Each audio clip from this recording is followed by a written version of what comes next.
Hello, everyone. So tonight is probably one of my favorite people on here, and it's going to be a lot of fun. So we have. What do you change your name?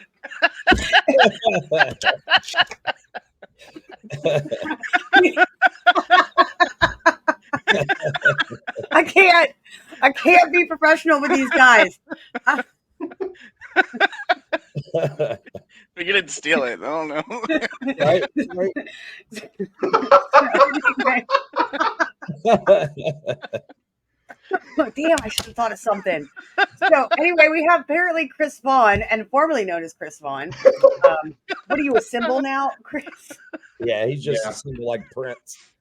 No, he's an interpretive dance now. Oh, are you? We need to see that interpretive. What, something like the Macarena? What?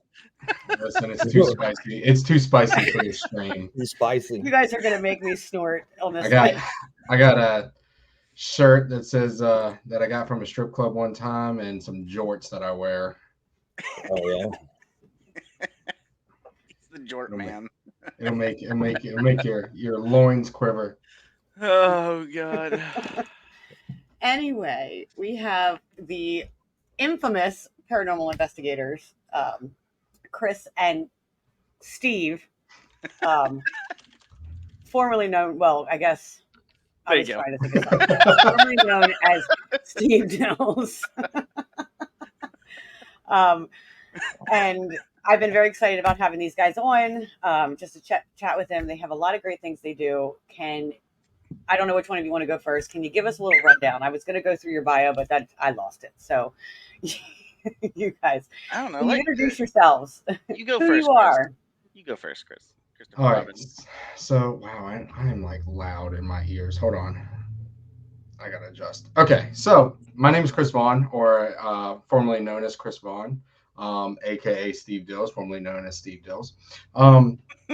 I am a paranormal investigator with Transcend Paranormal. I've been with Transcend for 4 years now, something like that. A good while. Yeah, it's been a hot second. And then I work behind the scenes for the Ghost Fingers, or aka Goat Fingers, aka Ghost Finders. And then on top of that, partial co-host to a super crappy YouTube series called Eerie Encounter. You can find that on all your streaming platforms, aka YouTube. A lot of AKA tonight. I'm just going to use a lot of AKA. AKA? We're also on the Spirit channel. Oh, yeah, we are on the Spirit channel. Mm-hmm. I don't know where we are anymore. You just kind of like throw it up there and like, yeah, just go with it. Cool. I'm here for it.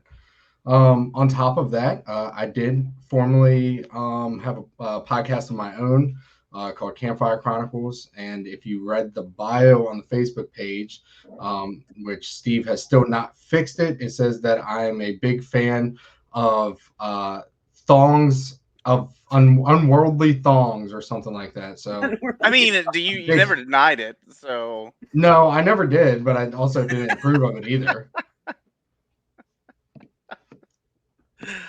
And that's basically me in a nutshell, I think. I don't know, I might be missing something, but that's basically it. I was hoping you'd wear your Bigfoot suit tonight. I know it's probably kind of warm for that right now, but it is hotter than sin in this room. So probably about a year ago. Hotter than Santa or Satan? Sin. Oh, okay. I've always said Santa. Hotter than Satan Santa. He has a very strong taste for the Santanese. Taste? Yeah, what does he Santanese people? Santanese. Oh, now we're making up words again. Like Santanese. Like Christmas. Oh, Santanese is Christmas people? Miracles and wishes. Hi, Christina. Oh, are you hanging out with Wes tomorrow? I can't wait for the bash. I cannot wait for the bash. I won't. Excited to see everybody. I know you won't be there. Nope. I'll be in the vicinity, but I'm not driving from DC up to the Gettysburg, then all the way back home. I think you should. It's only an hour. DC's only like an hour. But it's 3 hours back home. It's already a 2-hour drive up to DC. And I'm going to a Blink-182 Pierce the Veil concert. So I know. I heard your sister told me. Yeah. I can't wait. I think we peer pressure him into coming like Friday or Sunday. I think we do. I think we do. That's not going to happen. I got to get you milk. I was going to bring you milk from Perrydale. Like, you think Rudder's milk is so good? The chocolate milk, Rudder's milk? She going to bring you milk. Okay. Rudder's chocolate milk is... Not Santa. You haven't tasted Perrydale, which is a local dairy something. What are they called? Dairyums? No, we're going to make up words now. Milk but it's like crack milk. And they call it crack milk. Like, I was going to bring you some to the bash. I guess I'm pretty sure I could go to Richmond and get some crack milk. Yeah. Oh, yeah. Oh, my God. Yeah. Yeah. I saw some last night. Probably good. Yeah. Yeah. I was down there. Oh, God, when was I down there? I was down there Saturday. And it's not brown because of chocolate. Yeah. I could bring crack milk. Just walk up. Hey, man, you want some crack milk? Sure. See, Melissa says Perrydale is the best. She knows. She's from the area. So welcome to the show tonight, everybody. We're just going to talk about milk. Well, here's the thing is, there's opinions and then there's facts, okay? And the fact is that Rudder's is... It is very good, but it has carrageenan in it, which is a known carcinogenic. Sorry, I'm going to go with my health food nut stuff. Why don't you just bring it and set up a table at the bash to sell this milk? That's right. Sell the milk. That's right. Sell the milk. If Deadly Grounds is there, you can collab with them. That's it. Fucking just bring the cow, man. I'm gonna go to Perrydale and see if I can become a supplier or something. You say, taste my milk. Just bring the cow. We got plenty of grass out front of that place. You know what I'm saying? Come wrap your lips around this milk, man. No, but we got to take, like, if you ever come up here sometime, Chris, I have to take you to actually Perrydale. You can go pet the cows and you can see like everything and then you and can all drink of it. them, Like, Chris. I don't know what that meant right there. But you can see all of it. Like she was you can see all the cows. You can get it right from the source. Yeah, you pet it and then you just get on the ground because you get the milk. That excited me. I had to go off real quick. Run to the fridge. That was okay. Did you go get some milk, Andy? No. Okay. No. Anyway, we know about formerly known as Chris Vaughn, now just a symbol of an udder. You're now going to be the symbol of an udder. It's utterly amazing. The actual Chris Vaughn, Steve, aka Steve. Tell us a little bit about yourself and who you are. So I'm Christina. Former milk enthusiast. I'm actually in recovery right now. God, what about me? I don't know. So I'm the director of Transcend Paranormal. Chris and I don't know how many people. I think we have a team of about 30 right now. Or thereabouts. Keep adding more. I keep seeing like people. Yeah, we have a big really team. Cool. But we're all adults, which is really nice because you don't see that in a lot of teams. And we have a very kind of stringent, excuse me, kind of onboarding process and recruiting process and all that sort of stuff. So we've got about 30 members, but everybody gets along really well. I'm also the co-host of Eerie Encounters alongside that man right there. And what else? I am the historian and one of the investigators on the Ghost Finders. And love that. It's a lot of fun when we get to go and explore different and new places. I think we have an episode dropping soon, so I'm kind of excited for that. Where's the Ghost Finders? Oh God, not Eerie Encounters. Are you kidding me? I ain't got no time for that. Yeah, our editor's on strike right now. Yeah, we're striking until we unionize, as in me. And where can people see the Ghost Finders? You have to do it. Yeah, so you can find the Ghost Finders on the Spirit channel on Roku devices as well as the website. And you can also go to Paraflix. If you are in the UK, you can find us on Amazon Prime now, which is really exciting. I was excited about that. So hopefully we are on Amazon Prime in the US soon. So fingers crossed there. What else, Christopher Robin? I am also actually the past president now. I was the president of the Hanover Tavern Foundation for the last 3 years. And we are a nonprofit that owns and operates one of the oldest. Goodbye, Chris.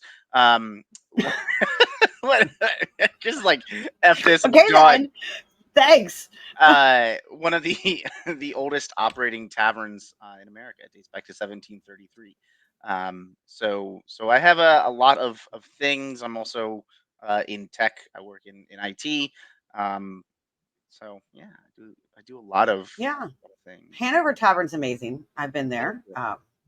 I love the place. I love, I don't know. I just love, you do a Paracon Yes, we do the there Hanover in Tavern Paracon. January. Hmm. Yes. And that's like, just, it's so well organized. But you always are checking in on everybody and making sure everybody's okay. And I love that. I try to. I run around like a chicken with my head cut off all day. You do. Yeah. And I feel You like I don't do. get like I see everybody. I collectively get to see everybody for like 10 seconds. Chris, did you go and get some milk? No, I moved my Like moved my loose boom. towel? What? I moved my boom Yeah. and everything just kind of stopped. How's it You going, And that's Kyle? what it said. It just said devices disconnected. Goodbye, Oh. Chris. Because again, Like that? that was happening to me that one night because I have like a thing that connects all my things into, and Yeah, the I thing. moved it, and then one of those The thing USB like thang. expanders thing. The thing thang. But But We're doing YMCA now. right. yeah, that's the thing. But There's we the host the interpretive Paracon dance. every January so far. I think this upcoming year it might be in February, just Okay. because of some of the dates and some bookings for weddings and all that sort of fun stuff. And cannot compete against a wedding. It's just not going to Okay.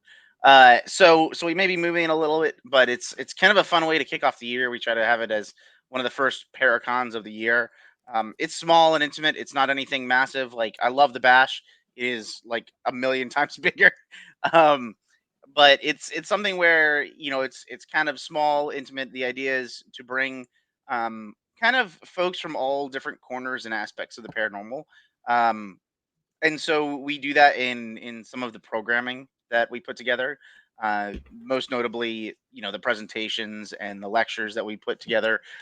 So you might have the Connor sisters and Pat O'Keefe on stage doing a gallery reading, or this past year we had Rob Thompson and Patty Negri on stage, which was amazing, doing a gallery reading. Mhm. And then right after that, you got Brandon Masulo, who is talking more along the side of science and scientific methodology, and a little bit of skepticism. I spent like an Rob hour Show. talking to him outside. It was pretty. He's great, man. Yeah, he's got a lot of knowledge. Mm-hmm. A Yeah, lot of and knowledge.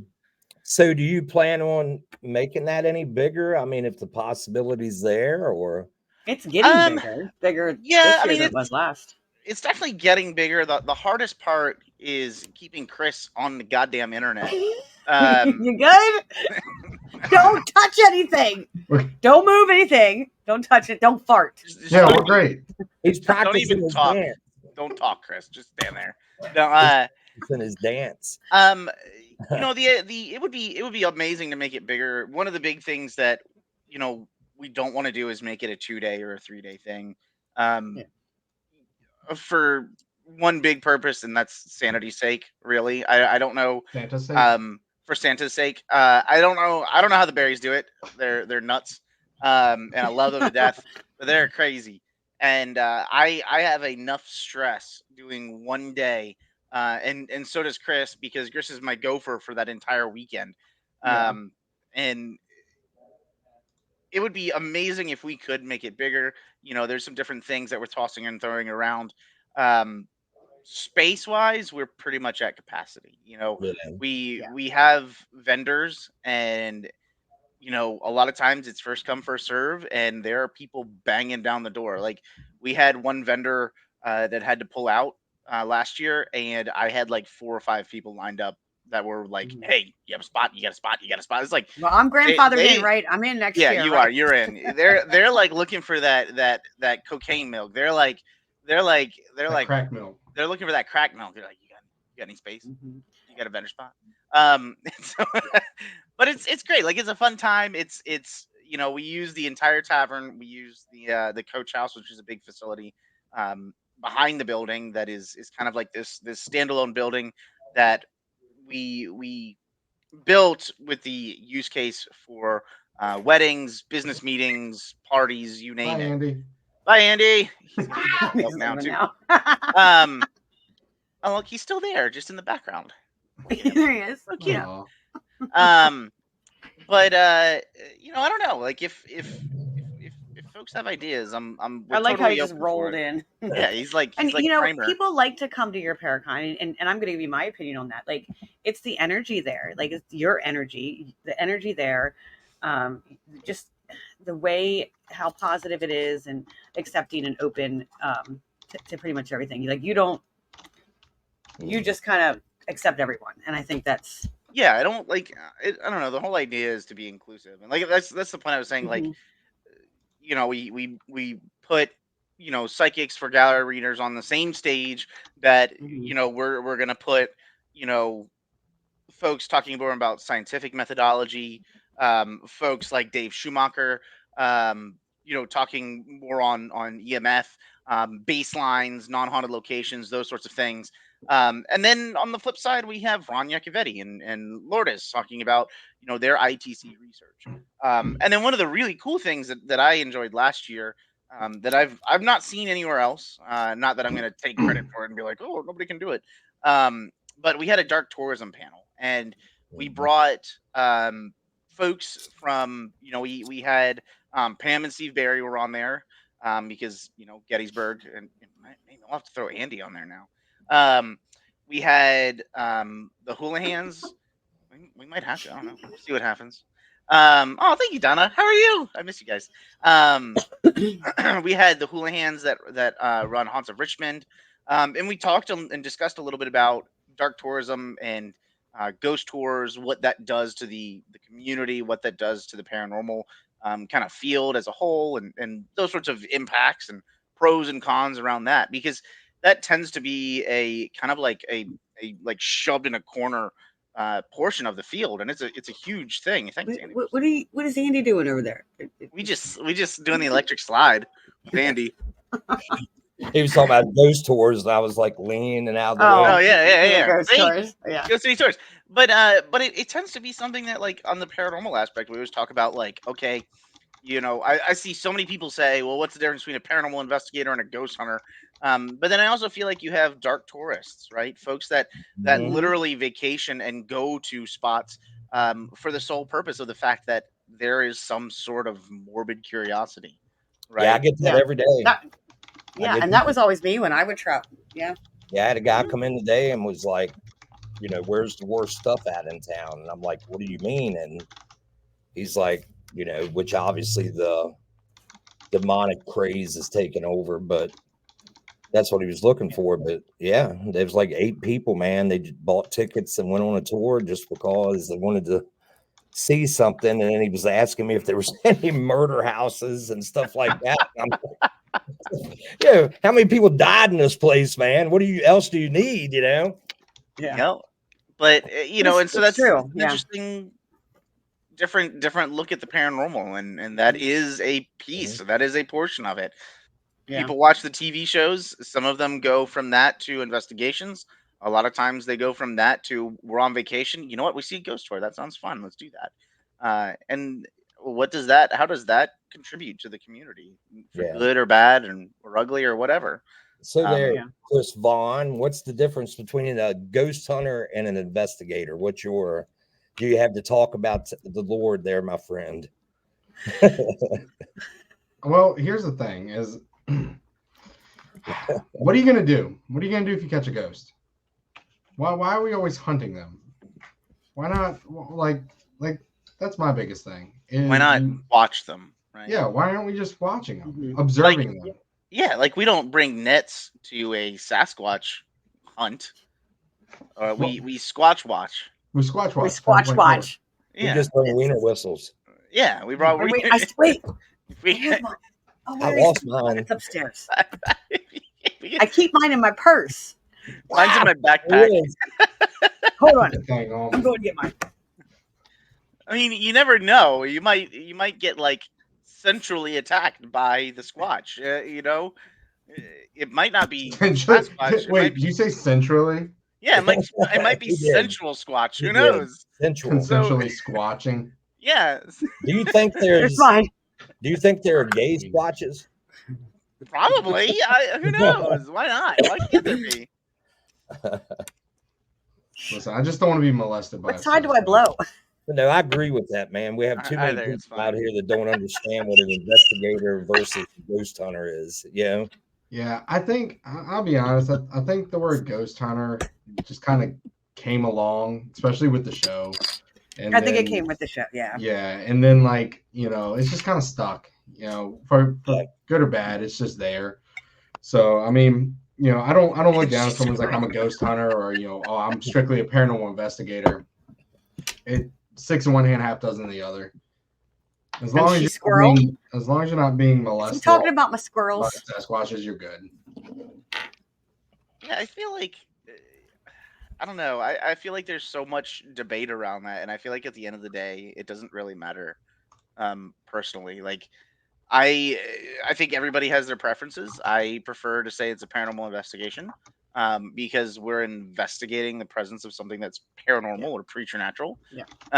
I'm not on the hunt. I'm not trying to catch or capture a ghost or spirit or whatever that is or is not.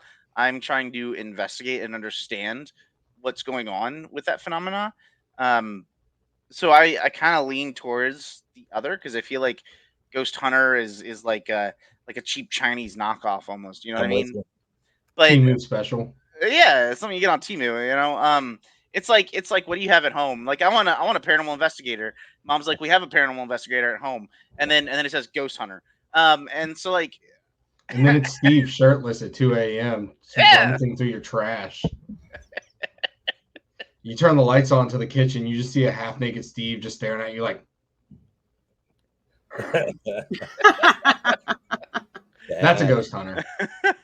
Right. But Yeah. I feel like at the end of the day, it's just some people that's what they use because that's what they see on TV, and I don't take offense. Like I'm not offended if they're like, oh, you're a ghost hunter. I might say, yeah, I'm a paranormal investigator. But I'm Yeah. not like if they're like, oh, so you hunt ghosts. I'm like, okay, that's fine. Like it doesn't. There's no bother. Like I'm not like, oh, screw you. I don't know. I feel like as a society and a world, we take things very seriously anymore, and I choose to not anymore. I did for a while, and then I was like, this isn't fun. I just want to do fun. And so that's why. Hi, Bonnie. Your last name's my first name minus an S. That was pretty good right there.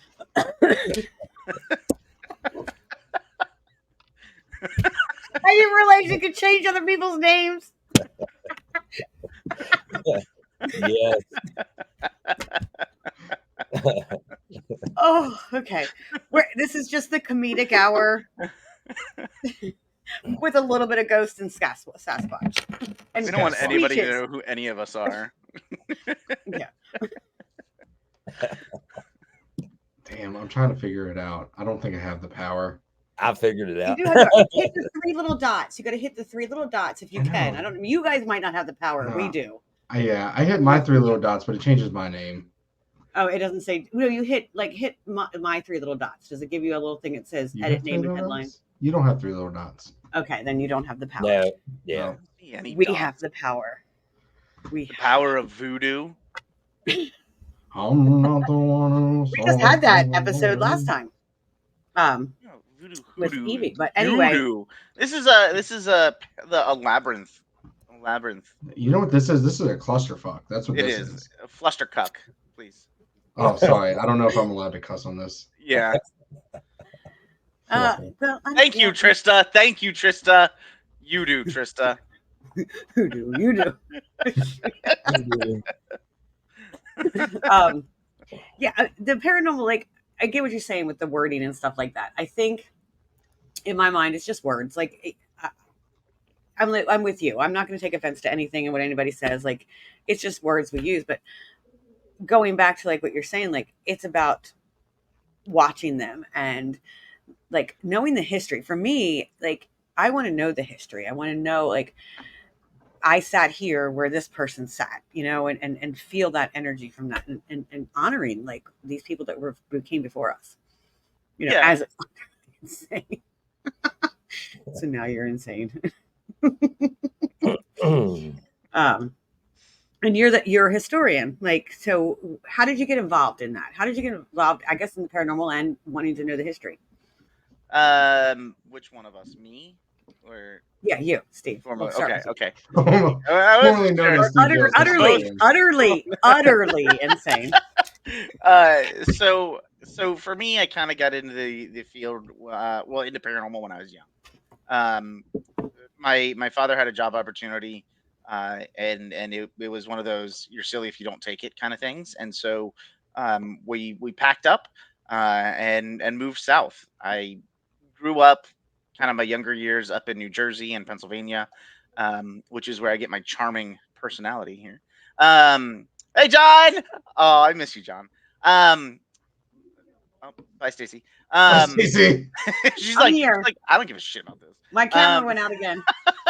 She's like, I am oh still God, here. this story again. You're like, again. Thanks, I'm Chris. out. I am the all-seen. Do not look behind the curtain. So, uh, so we moved down to Virginia, and moved into a house that was active. Um, it. I'm sorry you grew up. No, I mean yes, but no, but yes. I get it. I agree. I was only born in Dirty Jersey, okay, Bonnie. And then I grew up outside of Filthy Delphia, so Dirty Jersey to Filthy Delphia. Um, so moved into this house that was active. And to keep a long story very short, there was a lot of activity. We were there for about 2 years, and it absolutely terrified me. That also kind of, I guess, lit a little spark there, and an interest in the field. And so when I grew up and I went to college, that was coincidentally the first year that I was out of my home, and I started investigating. Um, One of the very first locations, that I investigated, um, I very quickly realized that I needed to have a team of people that I knew and trusted around me, instead of a drunk guy asking ghosts to sing to him. Um, and so ended up finding some like-minded folks. I'm stuck in New Jersey. A lot of my family's there, Bonnie, so I feel your pain. Um, and so you know went from that to forming a team, to investigating a place called Henricus Historical Park, which is really one of our like second kind of home base locations. And it was there that we really understood and realized that if we wanted to understand what was going on at a location, we needed to understand the history. And so Henricus starting to dig into the history just naturally to me was kind of like that next step. And then I realized, like, hey, this is actually fun. I enjoy this because I'm looking up information that I can hopefully connect to, and connect, and you know maybe not solve the whole puzzle, but find an extra piece. And that's where it just kind of stemmed from, is and Henricus, and then from there to Hanover Tavern, to Scotchtown, to Graffiti House, to all these places, Fleetwood Church, all you name it. And that's kind of where my history interest came in. It wasn't anything that I studied. I didn't go to school for that. I just found a passion in it because I feel like you need to understand the history of a location, and its furnishings, the people that were there, to understand the hauntings of a location. Yeah, and it does. Like a lot of that history, like it means so much to me. I think these people, they want to be heard. I think I that's saw cracking. I just say hello. I like it, Rob. yeah, Rob, you missed it. We keep changing each other's names. You need to go back and watch from the beginning. It's been hilarious. So do we see another trying to get Fleetwood serious. Paracon? Do what? Do we see another Fleetwood Paracon coming up? I have no idea, to be honest. I think Spirit Guides is working with them now, and I'm not sure if that's on the books or not. I think That it would was an be, awesome place. yeah, I think it'd be great. I love Fleetwood Church. It definitely comes with some difficulties. One of the big ones is the conference is majorly outside, Yeah. um, and so when I was helping build out and lead the Paracon, one of the most difficult things was, is it going to rain, and can I buy a tarp big enough to cover the entire property? Which is no, I can't. Right. So that was very difficult. The fact that trying to line up food vendors, that was quite difficult. Everything down to there's no running water on the property, and porta johns, for restrooms, and do we need to get extras delivered? Do we have enough water so people can wash hands? Right. It was a lot of variables. It was a really unique and great location, It and was. is a great unique location. It's just some of those big events can be a little difficult to run at places where there are so many variables kind of working against you. Yeah. Mhm. It does. Like Penhurst does it. They have no running water. They have no nothing. But I know, like it's a big pain in the ass to talk to. Oh, Like, yeah, 100%. There but is somebody behind that with their head so stressed out and headaches out the wazoo for days and weeks and months and years on end. oh yeah, Find already Just because the find guys the are not angry easy. getting person. these emails. Yeah, find So the you angry guys, person. there was a question earlier that you guys are not going to be at Penhurst.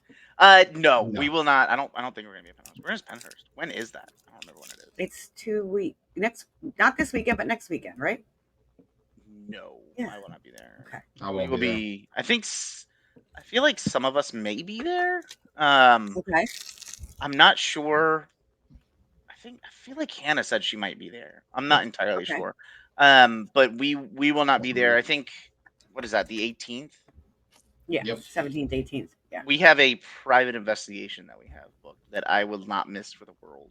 And Which Chris, I am missing, even Chris is though camping. I really want to go, Rob. but already got it set up. Yeah. So, how Thanks did for you stopping get in, into Rob. paranormal? Appreciate it, man. Oh yeah, Rob. Thanks for watching. See you, Rob. And Can't wait to see you at the bash night there, my friend. Hopefully we get set up So- again next to each other this year again. That'll be fun. I hope so. oh yeah, that's right. You guys were right near each other. Mhm. So crack. Yes. Love How it. did you get? It seems like all of us have a story that we kind of got in the paranormal because of an experience when we were young. I'm assuming yours is the same. Can you tell us a little bit about that? Sure. I can keep mine short and sweet. Mine's nothing fancy. Like I was in Gettysburg. Okay. It was my junior year or sophomore year in high school, and we decided that we wanted to go out on the battlefield. Yes, I know, at night, not supposed to. Don't do it. If you do it, that's on you. Don't do it. Anyway, I can't remember where it's. I can drive to it, but I can't tell you where it is. I think it's on the Confederate side, but there's this house, and on the other side of the road, there's like a big ass monument, which just Yeah. everything in Gettysburg is Just that. like all of Gettysburg. Yeah. I think I know where you're talking about, though. So it's like a where farmhouse. Pickett's Like it's charge. Yeah, where Pickett's charge came through. maybe I don't know. Okay. No, it's I don't know. I don't know. He's Anyway, talking. I know where he's at. I know where he's talking. it's like it was like where the cannons were, like on the Confederate side, and there's this like farmhouse there. And if you're looking at the farmhouse, there's a big ass oak tree to the left of it. Yeah, and I know where I was out there one night and just kind of not knowing what I was doing, just standing around looking stupid. And I turn around and I'm facing the house, and I see this massive blue beach ball size orb come up out of the ground, turn right, and then zoom right behind the tree. And from there I was like, oh my God, what the was that? But I really didn't do anything after that. I was just like, hey, that was pretty cool. Nothing, just let it ride. And it wasn't until I started podcasting when I had, before Campfire Chronicles, another even crappier podcast. And I decided that, hey, like, we're going to do a Halloween special. Let me go to a haunted location. And so I found one that was local, went out there, loved it, and was like, well, let me go back. So I went again, and I was like, well, this is awesome. Like, I gotta find other stuff. And this is when I started to really dive in and wanted to start finding other like haunted locations around Richmond and everything. And so I put a Facebook post on like Haunted Virginia or whatever it was. And I was like, hey, does anyone have any information on the Hanover Tavern? And I shit you not, there was probably over 100 comments just tagging Steve. And I'm like, all right, guys, I get it. I guess this is the guy. That's how you two met. What a love story. So that's that. Well, it gets even better. So we meet up at the tavern, and he's telling me stuff about it. I was like, well, I got a better idea. I said, how about you come to my house and you join me on my podcast? And I didn't have all the stuff to set up to. That's not what I thought he was gonna stream online, like over Teams or anything. I had everything set up for like this room was actually built like I had it set up like as a studio, and I didn't know this till later last year that Steve thought me and my old co-host were gonna molest them because I opened the door and apparently me not wearing shoes. You didn't have any shoes or socks on. They were just like in shorts and a t-shirt, and like I was like, "This is how I die." Was it a white tank top? White tank top. No, I was just like, "Hey man, what's up?" Just come on here, and he's just like, "Okay." Then he locks the 10 locks on his door, like the 3 deadbolts. Can't wait to wear your skin. I mean, I can't wait to talk to you.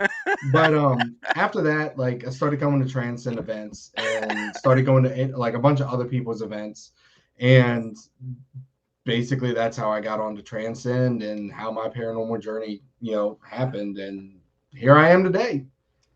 So molested Steve to get on to Transcend. Steve, was he the guy that everybody like rolled their eyes about when he came back to the second event? Like, oh God, that guy's here. He's back. He's back. Yeah. He kind of acted normal. Like he kind of like tricked everybody for a little bit, and kind of like acted normal. Listen, it's like when you're dating, on the skin. The lotion in the basket. Puts the lotion White on man in the driveway. Or else he gets the hose. Said was he driving free paranormal gear on the side of it? Free REM pods. Yeah, free REM pods. Don't take free REM pods from strangers. Listen, I got a REM pod back in my house. Oh, God. He's even got the voice. But you two have great energy together. You really do. For those of you who have not watched Eerie Encounters, you need to go on YouTube and check it out. Like, they really do have this great energy. All of our 8-month-olds. Yeah. Well, watch the one from the Bash, because we're on it. That's right. Yep. The Bash and the Squash episode. And the Squash episode. Yep, and the Squash episode. Yes. That was hilarious. That was a hilarious night. Yes. It was. And then I got busy. I don't know if John Covey's still here, but he was on that. Yeah. Oh, God, yeah. John and his mama, and we thought Andy was going to chloroform us that time. Yeah. This asshole says, "Oh, it's only 10 minutes up the road," and then turns around and he's like, 30 miles away. It's 10 miles, and then we're just going and going and going. It's 10 miles in Pennsylvania. 10 miles doesn't equal 10 minutes. That's what I said. It was 10 miles. They just heard minutes. And there was no signal. And there was this beat up camper van right when we pulled up. It was just sitting right there with one light on. I was like, that right there is where the chloroform is. That's right.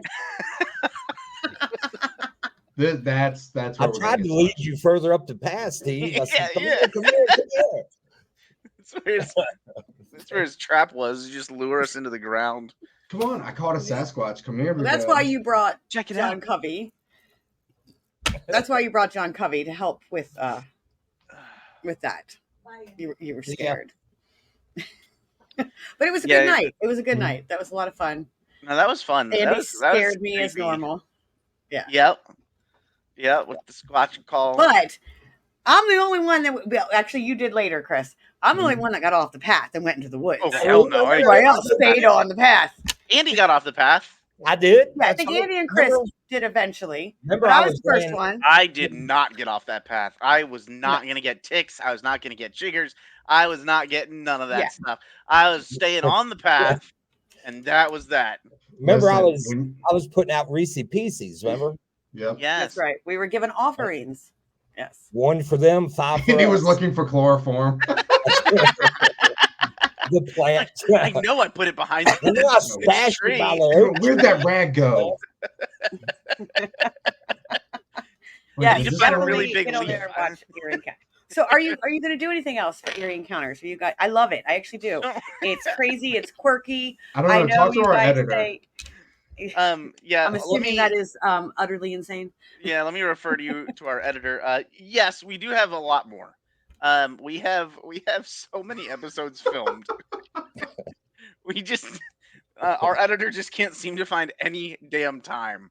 And so at some point, yes, probably like closer towards this summer, once the kids are out of school and everything, I'll probably be able to focus a little bit more. But it's been difficult because, get off from work, get home, and then Jess and I are like rushing to make dinner and, the routine, get the kids fed, get the kids ready for bed, read a book, brush your teeth, like all this sort of shit. And then, and then you're exhausted. And I'm like, I just can't bring it myself to sit down and start editing a video. It doesn't get any better when they're teenagers, just to let you know. I know. So, you got a girl, right? Yeah. Yeah. I got a 14-year-old right now. Good luck. So I'm hoping that this summer I'll find a little bit more time. It's just been a lot between work and the kids and all that sort of stuff. So yeah. Yes, we have more episodes. No, we have a $0 budget, so we've talked about hiring somebody to edit it, and we're like, we ain't got no money. So I thought about us making an episode of us just finding a cheap Fiverr like editor and having them edit it and then put those up there. Oh my god, that would be amazing! And then we're just like a reaction to like it. Yeah, to volunteer. Would like to volunteer time to edit videos. Please or message $5 for Fiverr, because I am totally down with the idea of spending like $10 and seeing what junk comes out of Fiverr, and then we'll upload it as a video. Yeah, and we'll just do a reaction video to it. That'd be perfect. Oh my god, that'd be great. Yeah. I gotta find this now. I'm in. We're in. Yeah. In like we need to do that. Yeah, like we already have bad episodes, but let's take it to the lowest that it can get. To see what. How much crap can we do? Send it back in 480p. Pixelated. Pixelated. You little guys. It's not even us. It's not. It's just clip hey, nowadays all you gotta do is type a command in AI and you can come up with a whole video. I know. Maybe we'll do that. Maybe we'll just describe the video that I want. Yeah. Listen, I feel like we're branching off here. I think Eerie is gonna go far now. Yeah. Just take a selfie, with a smile and then edit behind it just the words, Yeah. I kind of like this idea. Yeah. Well, I mean, I'd love to have you guys get up here, and I'd like to show you some things around here and do some episodes. Like, if you guys ever get up, like, it's not far. What are we, like 2 hours? 3. It was 2.5, I think. It's 3 hours. I think it takes me to get down there. So, do a competition, free labor. labor. Competition, free labor. That's Like, right. I don't know what you'd win, but we'll just do like 5 episodes worth, and we'll just send it out to the 5 different people. Let them each cut an episode. Oh, I found some crappy trophies at Target the other day. One said top dog. God, I just threw out all of my old hockey trophies. They could have had like Steve Dills, second place. Like so the onion peels further. You played hockey. I did. I played. Chris played hockey too, right? You did. Not as much. I played hockey a lot as a kid, and Mhm. into like my teenage years. Yeah, we could do that. We could do that. We could give away a hat or some shit. Yeah, I like hat, that. Give away milk. t-shirt, hat, Yeah, we can give Milk. away milk. Milk. milk. Give I milk. will. I'll I will supply the milk. autograph Oh, a not jug of from here. milk. I'll supply the milk. Yeah, yeah. First place gets strawberry or chocolate. Second place gets whole milk. And we'll sign the milk. Last place gets 2%. Third, listen, the last place gets like Skim milk. unflavored soy milk. There Oh you go. God, like almond milk. Onion milk. How about like when the poor old days when you got a half a thing of milk left and you got to stretch it so you put some water in it. Water Yes. Wilk. That's how they came up with 2% milk, I think. milk. Probably. Get some wilk. Some milk. Milk. That's right. A cow hat. Blue milk. Blue Okay. milk. Blue Mm. milk. Smurf Good, milk. like blueberry syrup. I don't know. Yeah, how do you milk a Smurf? Powdered milk. Well, Have that's to the thing. answer very carefully. Rudders. I don't know if you know. Delicately. Chris, like, Rudders every season has different milks. Like they do different flavored milks. They have like a pumpkin milk in the fall. They have peppermint milk in the winter. And they kind of do all these like different flavors. So See, I just go up there. I get the one and only. I get that number one. number one. I get that chocolate milk. Chocolate Mhm. milk. Oh gotta my be God. chocolate. It's got to be the chocolate milk. Now the chocolate peanut butter is one cheap ass contest winner. You know what, Steve? I think I know what we can do as prizes. I'm pretty sure I still have a couple of those photos floating around of my photos, I have some of mine too. and we I could don't just want to sign know. those. Do I want to know? That'd be great.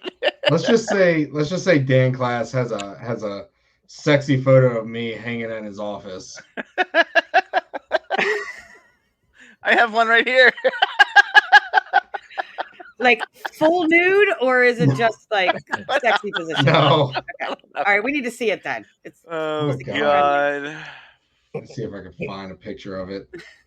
The photo with photo no with no shoes. Oh, that's just grody. Is what that is. This is just fucking grody. Oh God. I got this one, Chris. Which one? One yours? Your headshot? No, this is a headshot. This is a heart cut. Oh, yeah, that one's the one that was at the tavern. Can I show What? this? Yeah, I don't give a crap. Oh There's- goodness.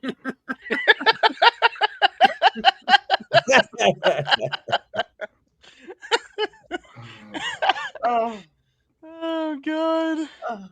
oh my goodness. You guys definitely approach life with humor. You got to. I mean, you got to. Life sucks. You got to make it a little bit funnier.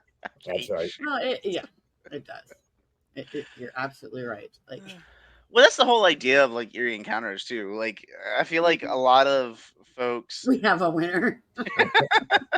I feel like a lot of people take the paranormal very seriously, and I feel like yes, there's a time and a place for that. But Mhm.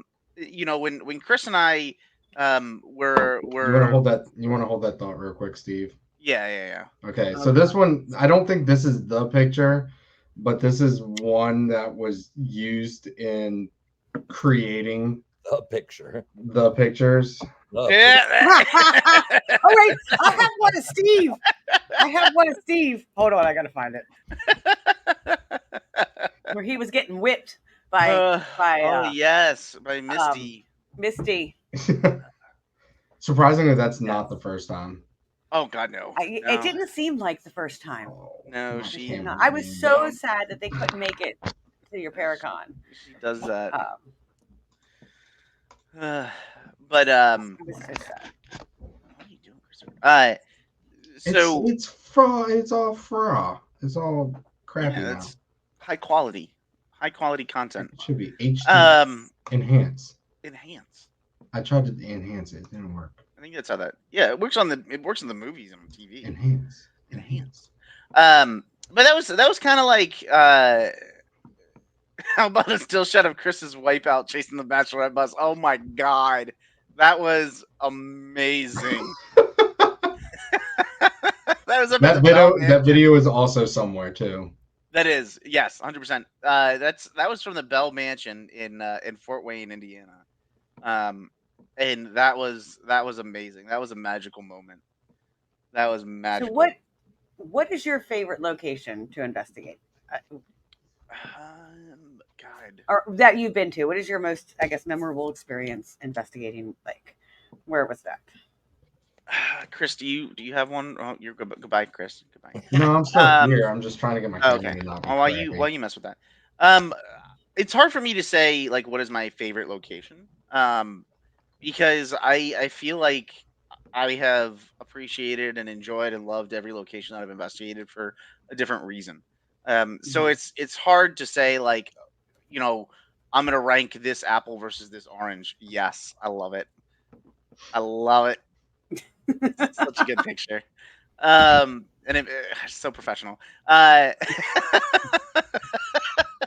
I feel like it's difficult for me to say like I love this location because this is the top location for me. Like there are different things about each location that I love. Jason says, Andy, say something. Say something, Andy. What? There you go. Perfect. Perfect. For example, I love the tavern for obvious reasons. And I love Henricus. Outside of that, most active location that I would absolutely love to go back again and again and again is Sweet Spring Sanatorium in West Virginia. Yeah, I've never been there. I would It love is to go there. amazing. It is, a lot of people that have been to St. Albans Sanatorium love that location to death too. Love the folks up there. Marcella and her team are amazing. But Sweet Springs to me feels like what St. Albans was 15 some years ago. Yeah. And by that I mean, so many people have gone through St. Albans, and I agree. feel like bring their preternatural baggage with them, and sometimes they drop off a bag, sometimes they pick up a bag. And so it's fun because in one instance you never know what you're going to be running into. That's my experience there every time, man. Yeah, you have no Every time. idea. There's some consistency, and Ronnie can attest to that very, very well. And Ronnie and I have both encountered something that I feel like is probably the same thing. And it's always just the wildest of experiences. But going to Sweet Springs reminded me of St. Albans back in the day when it was Nice. raw and Yeah, and because it it was hasn't had a whole lot of people in it, I don't think, right? Like, I mean, not I know as many. I mean, it's out there in the middle of nowhere. I would Yeah. say like if you It's so like want to scary. do like a little paranormal like road tour, in the grand scheme of things, St. Albans to Sweet Springs isn't that far. So hit No, up it's like an St. hour. Albans, Arby's. Oh yeah, it's not far at all.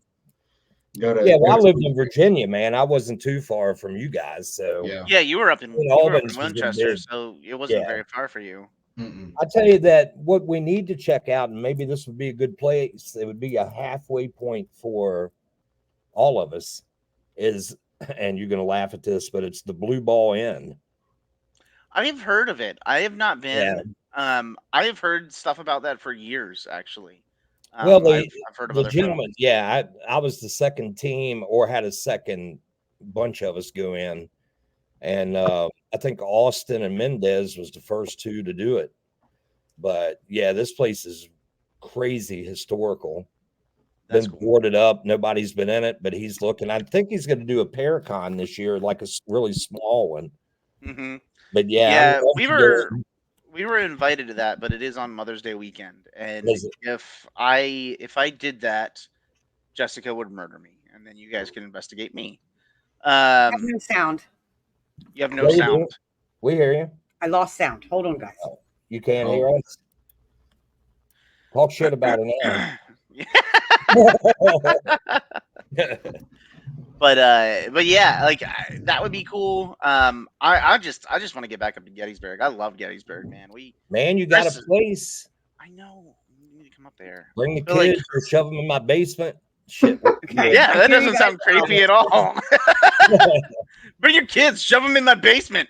You know, My basement's cool. Okay, we'll throw some lotion down there with a basket. There's I a don't know. well. there's already lotion down there. It's waiting. What did I miss? Oh my goodness. We were I got talking a about blue fridge down there balls, with and then milk. now there's lotion and anyway. There's a blue ball, Pennsylvania too. There's a lot of There's a lot of blue balls. There's a lot of blue weird balls. towns in Pennsylvania. There's Paradise. There's Intercourse. Intercourse. Yeah. Yeah. Blue Isn't ball, hell? And it up all there runs somewhere? together, though. Yeah, and they all run together, and they're all in Amish country. Yeah. Starts out with blue balls, then it's intercourse, then it's paradise. Got some lollipops in the basement. You want to go down and get them? Have you guys ever like been your skin. to Yeah, it's just Shawnee? chloroform down there. Bird in Hand? Yep, Bird in Hand. That's another one. Bird Lake in Shawnee, I have not been there. I want to do Lake Shawnee so bad. What? I've never been It there. would be cool. That would be cool. I also feel like that would be creepy as hell. And also would not want to do that during the summer. So I didn't realize when I was going to like tech school for Mercury in oh god, what is it? I can't remember, but it's like a town over from Lake Shawnee. I didn't realize how close I was until like I'm not going to tech school anymore. And like now I look back, I'm like, damn it, like that would have been such a like quick road trip. Yeah. But That'd be fun. Bird in the hand, right? But Right, shitty joke. but I also liked Hinsdale, for example, and Wildwood. Like those are really fun locations, and I absolutely loved Hinsdale. It was so pretty up there, and I love that like Dan stocks the pond that's up there. Chris fished and caught nothing. Nothing. Yeah, but it's just I don't know. Like I get that people have all of the creepy vibes and everything, but I kind of felt like it was like super duper peaceful up there. Like Yeah, you kind of feel disconnected from the world, and it's quiet, and you're just out in it's definitely out there. I just like looking up and actually seeing stars, like a lot of stars. Oh my Like, that's god, the it was best part. beautiful. But it was I don't know, like yeah, definitely. I didn't sleep that night that I was there. That was I the very did. first time. You did. I was listening to somebody trying to break in the entire evening, which was creepy as hell. But during the day it was great. I haven't been to Fort Mifflin either. Like I may have as a kid, maybe, but Where is Fort Mifflin? I almost went outside of Philly. Up in Philadelphia. Yeah. I may have been as a kid. I don't know if my parents, but I never went from a paranormal aspect or appreciation for history. It's like one of those things where you're dragged along as a child. You don't really appreciate it as much. So it's a place that I've wanted to go and actually investigate. Hey, thanks for joining, Melissa. Have a good evening. Yep, Have a definitely. good one, Melissa. Yeah, Fort Mifflin. I almost went. I didn't go, but I almost did. So that's one on my list. It's definitely on the list. I'm gonna Lake talk to Shawnee's Rob. on my list. I need to talk Rob into having like a reshoot episode there. Mhm. I heard they that did, too, they did Ronnie. an episode of Fort Mifflin, didn't they? They did, and that's I why did we need watch to that. Yes, we need to return to Fort. That was Mifflin. before you Yes. joined. Yes. Yeah, it's BS. It was BS before Steve. BS. Ghost Finders BS. Before But I have heard that, Ronnie, that the airport there really, really like kills Well, you it. got to get to the Hoover House. Have you been to the Hoover House? No, I have not been to the Hoover House, and I want to go You to the need Hoover to House. come to the Hoover House. I know. I'm waiting want for energy, Pam to like- tell me to come. Yes. Pam, where's waiting for- Pam? No. But I want to go to the Hoover House because, like, we investigate a place called the Dunlora, and that's owned by one of our investigators, Sheena. man. And I love the Dunlora, man. Like, that is like home. You walk in there and it's great. And I feel like just seeing the pictures that people have shared of the Hoover House, it's like I'm almost slightly afraid to go there because I feel like it's gonna give me the same like I'm home vibe, and then I'm gonna want to consistently go back. I'm stuck And going back. and It's my it's second home. a little bit further away than the Dunlora is. Dunlora is what, like an hour? Yeah, about an hour. And like we go there pretty often. Hoover House is like 2 no. from you. Is it? Well, isn't it like Mhm. same distance as Gettysburg? I feel like it's 2.5 or so. I Yeah, don't know. We'll see. it's a little. It's before you get to Gettysburg. So Oh, is it? Okay. yeah, it's close to. It's like near Hagerstown, Maryland. It's Oh, okay. from you guys. Well, 81 straight up, man. It would be Right 2 there. Yeah. hours probably. Yeah, I think Pam said it So, took her 2 hours. so it'll probably be like 2.5 though, then, because like Yeah. it takes us like 45 minutes to an hour to get out to 81. Yeah. Yeah, All Hour and right, a so half. we need I to don't plan know. something at the Hoover House. it's 12 minutes. It's 12 miles north of. Don't listen to Andy about time. It's 12 miles Yeah. from Richmond, Just Steve. like 12 miles. It's only 12 miles for us. from Richmond and takes Only- 4 minutes. Only 10 minutes from 10 Only miles 10 from minutes. Richmond. 3 hours later, no cell signal. 3 I just loved hours it. later. Debbie's like, "Where the fuck are we going?" I'm like, I have no idea. And like you hadn't been there before. We all had. So No, I it can was just great. imagine.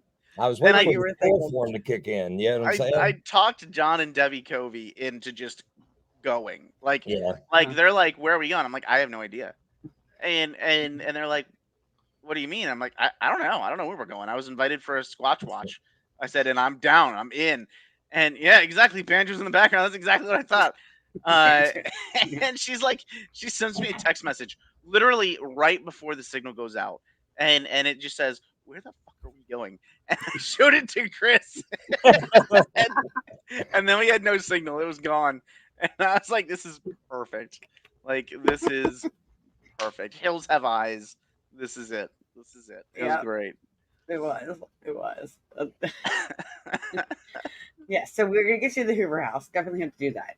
All right, so I have to ask the one question, like everybody always asks this. What was your most scariest or memorable experience at a location that stood out in your mind? Mama's Either one of you can ask. Oh, it's my mom. My mom's on. Hi, Mom. Hi, Mom. Hi, Mom. Scariest experience. Growing up with my mother with a wooden spoon. No. Mine did shoes, and she could aim those shoes halfway across the room. My old man with shoes. She didn't wood his throw a spoons. curveball. He could throw a curveball around the freaking corner, man. You know what I'm saying? And oh yeah. You knew you pissed her off when she went down and started taking the shoes off. No, you'd hear the wooden spoon on the counter, but then sometimes she'd break it. But that's why we're all so well behaved. Then she'd stab you with it, right? Oh man, Chris, what was yours? I have two in mind. He's like texting his mom right now. Mom, I'm so sorry. I have one in mind that's probably also in your mind too. Okay. Probably when we went out to the Lighthouse Church in Indiana.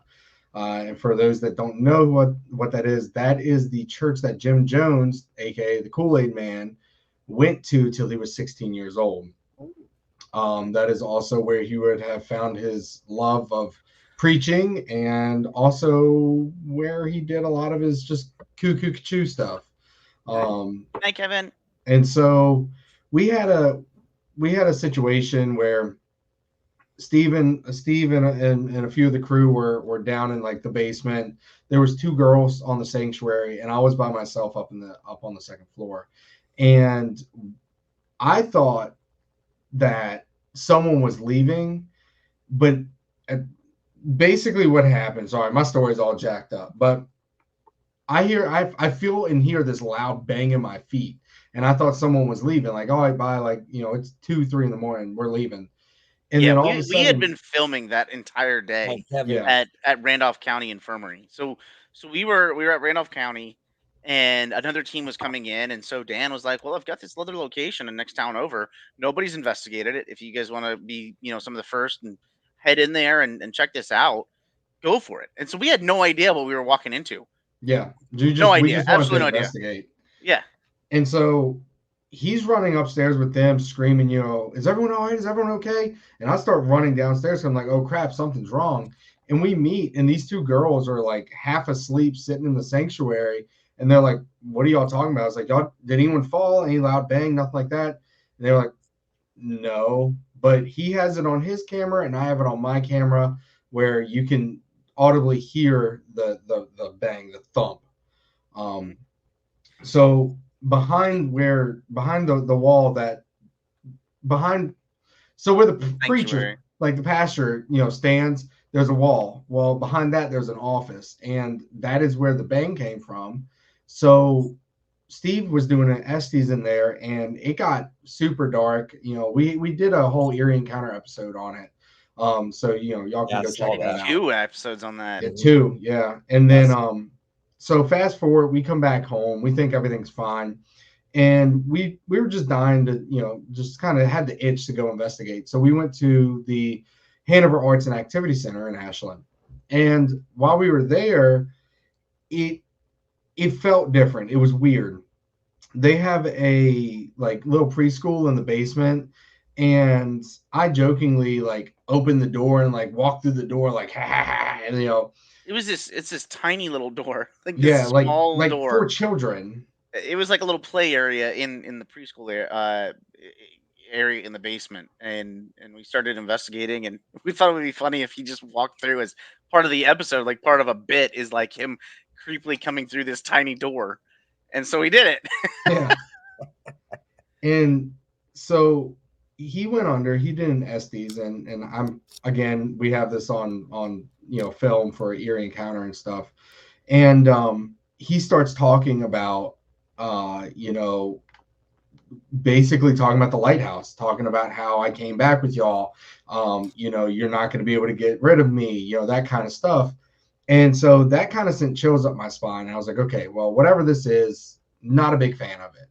So we tried to, push it off. We were like, that's pretty weird. That's crazy that would happen. And then we're doing a public investigation at the tavern. Mind you, we know this tavern inside and out. We know what, I can't speak for Steve, but I feel like I can walk in there and whatever spirit or entity is there, I can pinpoint and go, I've interacted with this spirit or this entity. So I feel comfortable. We were on the top floor, and I was on one end of the hallway, a crap ton of people sitting down the hallway, and then Steve's on the other side doing an Estes. He can't hear me. He can't understand anything that I'm saying. And he starts talking. He's like, he goes something like, Chris, I want to play, I want to play a game. And I was like, okay, well, what do you want to play? You want to play, tag, And I said, what do you want to play? Hide and at the same time, him and I both said seek. And then I was like, okay, I kind of, again, it went off in my head. Hey, I think this is the thing from Lighthouse, but I didn't react, nothing like that. And I was like, okay, well, are you behind the door? And he goes, I'm behind the door. I said, okay, cool. Can you jiggle the door? He goes, no, not that door. And I was like, well, then what door? And he goes, the small door. The small door at the Hanover Arts and Activity Center, the one that I walked through. Right. And I got goosebumps already, still talking about it. Wow. And so I didn't react. Time and place wasn't the right time, place. But he got done, and him and I are sidebarring off to the side, and I'm like, hey, I think we need to go back to Hack, and I think we need to talk to somebody, because this is starting to wrap into our lives. I've had whatever this entity was, I saw it in my house. My girlfriend's brother, he lives in the house with us. Yeah. He saw it, he was freaking out. I started hearing and seeing stuff in my house at the same time too. Yeah, so wow. it got pretty close. And so I got a little more pushback. It's we went back to Hack, and Dylan. I like Dylan. Dylan's fun. So God. Did someone just her? So we go back to Hack, and he's doing an Estes, and I start pushing. We brought the crew this time too. We brought the team, because the first time we went, it was on a Sunday. because we both were unemployed at the time, and so what Yep. better thing to do on a Sunday evening than investigate? So it was Chris and I and one of our team members, whom we refer to as Airbud. And so it was just three of us. How's it going, Brandon? Hey, Uh, Brandon. and so the that first time was just three of us. This time we decided, screw it, we're gonna bring everybody, because not only were we experiencing this, but the activity that night at the center was off the freaking charts. Like we, It wasn't normal. we were seeing full body apparitions, and like Do you think it came from what you did before? I don't know if it was something that spurred because of our investigation at the lighthouse at the Jim Jones Church, or what exactly, but um, it's turning into a different. I Yeah, hope that's a good What thing. did you expect with? go back 45 minutes, and this is a completely different show now. Right. But We're actually talking serious stuff now, not just milk. not just milk. I mean, we got a milk story in here. No, I'm just kidding. So Maybe they just wanted chocolate milk. No, sorry. maybe they just wanted milk, some good milk. But we went back and we took the whole team this time, because we were experiencing full body apparitions. It was the weirdest thing. Um, I, never seen that building like that Mhm. ever. And I mean, when we took the whole team, like they would be up in the like second floor, and the entire time it was like, where's Chris? Where's Steve? Where's Chris? Where's Steve? I'm not talking to you. I want to talk to them. I'm not talking to you. I want to talk. So Yeah. we'd swap. You know, they would be in the second floor. We'd be in the basement, and then we'd swap. And it was the same thing. I don't want to talk to you. I want to talk to them. I don't, screw you guys. And so it's the purring that changed it. Oh, That was baby actually pretty girl. hot. I have to say that. This is late night on No way. HBO now. Here we go. So we're down in the basement again, down at Hack, and he's under. I'm pushing. I'm trying to get responses. Like I want answers, and so like Answers. with our credibility. So I, he's like, he's asking, he's like, well, you know where I'm from? And I'm like, no, where are you from? And he goes, well, and I'm like, no, where? And he goes, the lighthouse. And I'm like, okay, I haven't investigated any lighthouses. Like, are you sure about that? And he goes, Steve, and under Estes said the lighthouse, Indiana. And I was like, oh shit, all right, here we go. Now I got you. And now we're working with some gravy. And so I'm pushing, and I'm like, you're gonna leave. You're gonna go back there. You're gonna go away from us, and you're gonna leave. And he was like, no, I don't know how. You need to take me back. I don't know how. And I'm like, nah, if you came here, you can leave. And he was like, no. And so like I'm pushing and pushing and pushing, and then he never heard it because he's under Estes, but there was an AC unit that was directly behind me and Airbud at the time, and this thing was just like making like a steady AC noise, like a the one and only time it ever did it. Hasn't done it since. Didn't do it before. It went bang, and I was like, okay, now we're getting somewhere. Now I'm pissing you off. And so he gets out from his Estes, and he's like, I don't feel good. Like I felt like something was like grabbing my like ankles and like grabbing for me. And I was like, okay, all right. So, we've kind of turned a blind eye to it. If it, knock on wood, hasn't come back around, won't come back around. I'm telling you now, it's not going to come back around. But the off chance that it does, we just ignore it. We're not. So you think it's still around? No. Okay. It's weird because for months on end, anytime that, and it had to be both of us. If Chris and I did an Estes session together, then that would happen. It was only when both of us would do it. Okay. But like if I was doing an Estes method with the rest of the team upstairs, or he was investigating downstairs or wherever, we would have references to it, but nothing that was as in depth. And then when I'd go under, and Chris would start asking questions immediately. It was like turning a light switch, and Yeah. that wasn't. It was like at the church. I think we have it. I feel like we had it at Henricus as well, and we had it at the tavern. For sure, I know the tavern. Mhm. We had it at the center twice. I But think it was it, this What thing do you- this thing was wicked. Like no, What do wicked you as know in like about- not in like a Yeah. scary way, but wicked as in like Yeah. wild. Like really strong. What do you know about the spirit? Like, do you know anything about it? Like, did it tell you anything? No.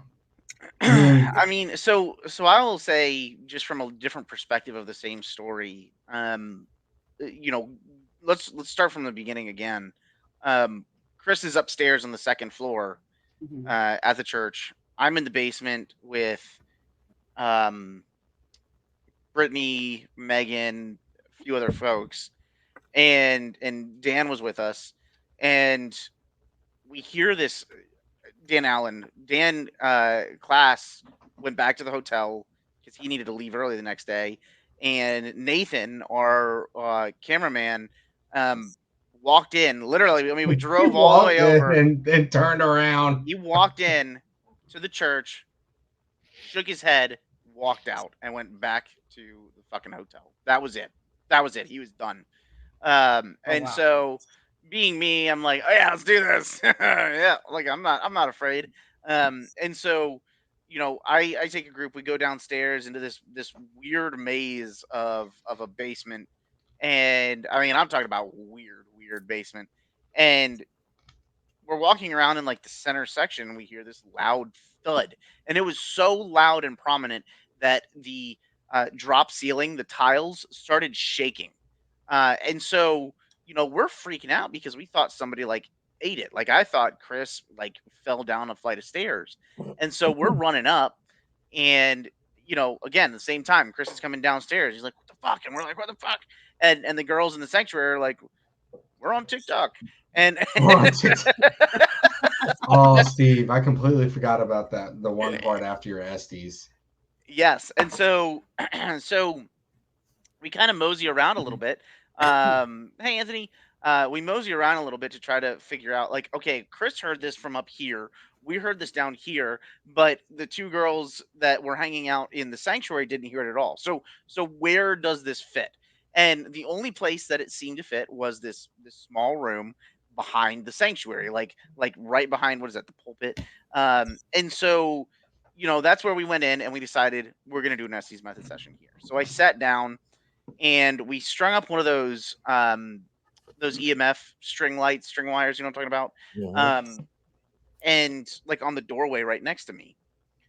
And I don't remember the entire session very well. What I do remember is literally at one point feeling like I was no longer in control of myself. Like it was as if I was co-host of my own body.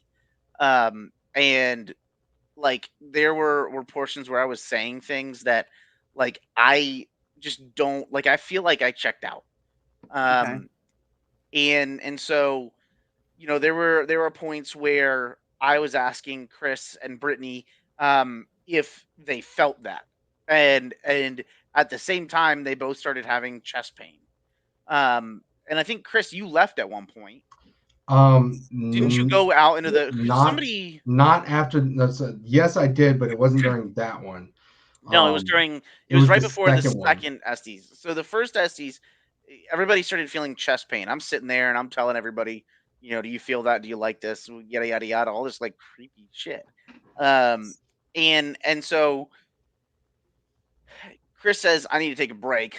He goes out and sits down in the sanctuary. We decide we're gonna do another one. Patty Like, Negri was there, everybody came into the room and other than me. she wanted to come in. She wanted to see, everybody wanted to come and see this, and so they came in and sat down. Chris is sitting down in the sanctuary by himself. We start. At one point, Chris comes back in, and when he comes in, I say, "Welcome back, Chris." And I mean, when I do SEs, I keep my eyes closed, and I had my noise canceling headphones on. Yes. So I'm not seeing anything, I'm not hearing anything. And here comes Chris walking in, and hi, Chris, welcome back. And it just gets dark again, like some really, really creepy stuff, talking about hurting people. I remember the visuals in my head were very unpleasant. It was very, very dark stuff. And so we wrap up that Estes. At that point, I'm pretty much gone. And I felt like as co-host, I probably had 30% and they had 70. And so I remember getting up and I remember walking out. We decided we're going to wrap at that point. It's getting late. Um, and then I remember wandering into one of the front rooms in the sanctuary. And I don't know what brought me to that room, but I just remember like having this urge to walk into this room. And so I'm just like standing outside of this room, staring into it, and it's pitch black. And I just walk right in. And so Chris is like, "Where's Steve? Where'd Steve go?" And they're like, "He's in that room." And so, of course, Chris, being best bud, ran and grabbed the camera so that he can film it. Of course. The room was on one side of the building. The camera was on the other. Everyone ran to see what Steve was doing because they were like genuinely worried. And I was like, "Oh no, hell no, we're getting this on camera." So like I sprint to the camera, and then I make my way through the people, and I just like Blair Witch style shove it in his face. I'm like, "What's going on, Steve? How you feeling?" And I don't know. I just remember being way out of it. You know what I'm talking about, like where you just don't feel like you were gonna. Mhm. And so I remember doing that, and then I remember walking up to, I think it's the pulpit. I think that's what it's called, like where you stand up on the church stage. I'm just gonna consider it a rock show, and I remember Dan looking at me, and I don't know if it was my expression or the way I was standing. I don't have any idea, but he looked at me and he's like, "You look like you look like you want to be there. You look like you were meant to be there." And I had no idea what the hell he meant. I just all of a sudden I was on stage and I was standing there right at the damn thing, and then what I don't remember whatsoever, because we Start leave the singing. church. No, we leave the church and we wrap the episode on the drive home.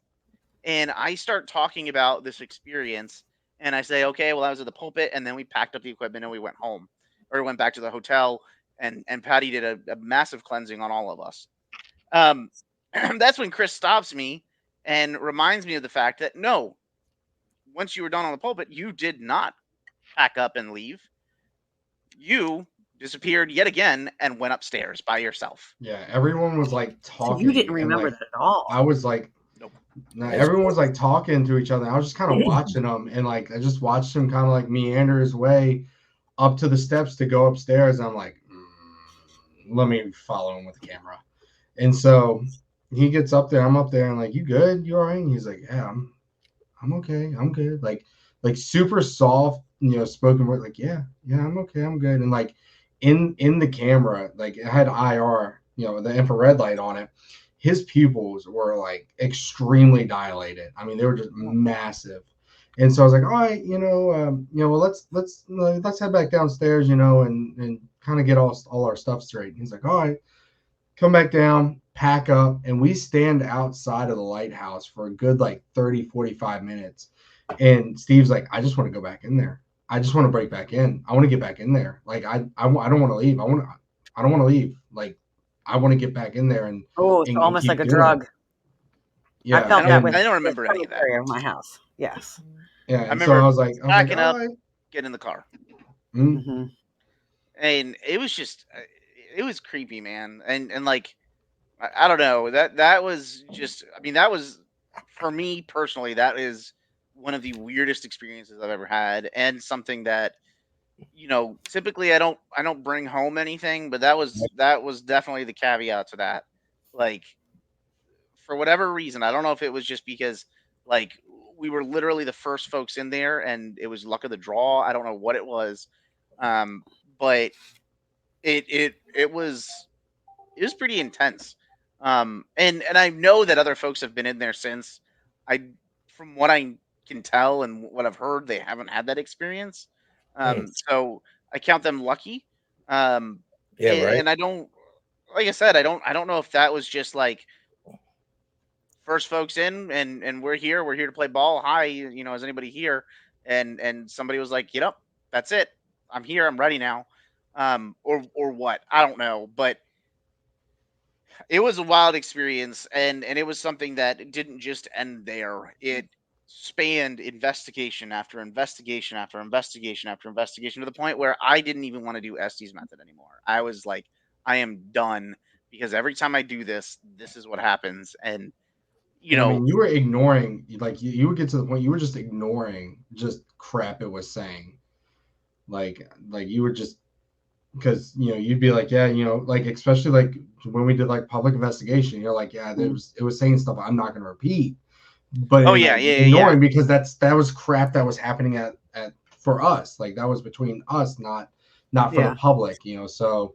And it's something that you don't, when you're doing public investigations, you really don't want to bring that kind of stuff into the realm of that. And I also feel like, for me, if and I feel like this is a vast thing for a lot of people. If you don't put energy into that, then it loses that will or that power or whatnot, right? It's the same thing as kind of like, if you put a lot of energy into saying you're a failure, then yeah, sure, you're gonna be a failure. But Yeah. it's kind of like, where do you put your energy? And so I just decided, and like collectively, Chris and I decided, we're done with this shit. If Yeah. anything pops up on Estes on this, I'm not gonna repeat it. He's not gonna ask questions about it. You're just not And going to respond. You're not going to Yep. give it the energy. yeah, not gonna Yeah. give it the time of day. And No. and eventually it's kind of seceded, recently, but for a hot minute it was like, not doing Estes anymore. I'm done. Like Yeah. I do not want to do this. I don't like what's coming out of this. It was wild. Yeah. So Yeah, That's intense. it overpowered everything. Hmm. And I personally, just kind of my opinion, I think the reason why it liked Hack is because they're in the tavern. There's nothing major. Like there's no like big like, I don't know. I don't overarching want to say like, thing, yeah, energy. no, yeah, there's no like massive like energy, so it can overpower whatever's there. And I think that's what it liked, because now it's top dog. It's going to come through. Nothing else going to be able to. Yeah. But like you Did, said, you did start Patty ignoring ever it. say anything about it? Do what? Did Patty ever say anything about it? Did you ever talk to her about it? Did you say she was there? Oh yeah, yeah, yeah. She was there, and she agreed. It's something like, Hmm. when I say nasty, I'm not saying demonic, but nasty.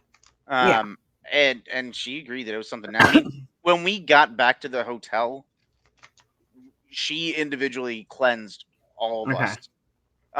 And that wasn't even the last time. We had cleansings from her. We had cleansings from Misty and Ashley Yeah. and Pat. Like Yeah. it was something where we were like, okay, like maybe this can stop now. That'd be great. And so we all agreed it was something pretty dark and negative. Now, Hmm. again, I'm not saying demonic, but I have the firm belief of asshole in life, asshole in death.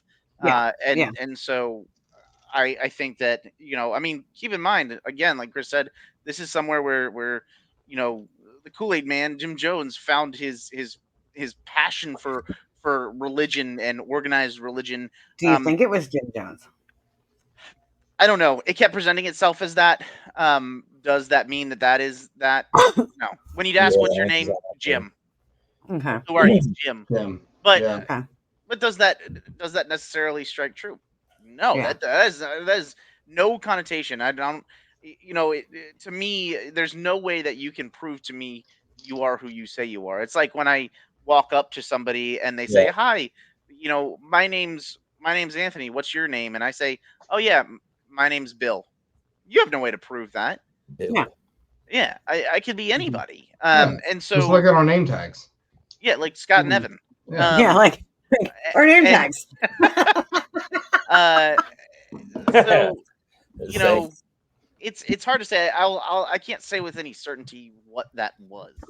Yeah. Um, do I Yeah. think it was something with not great intent? Yeah, 100%.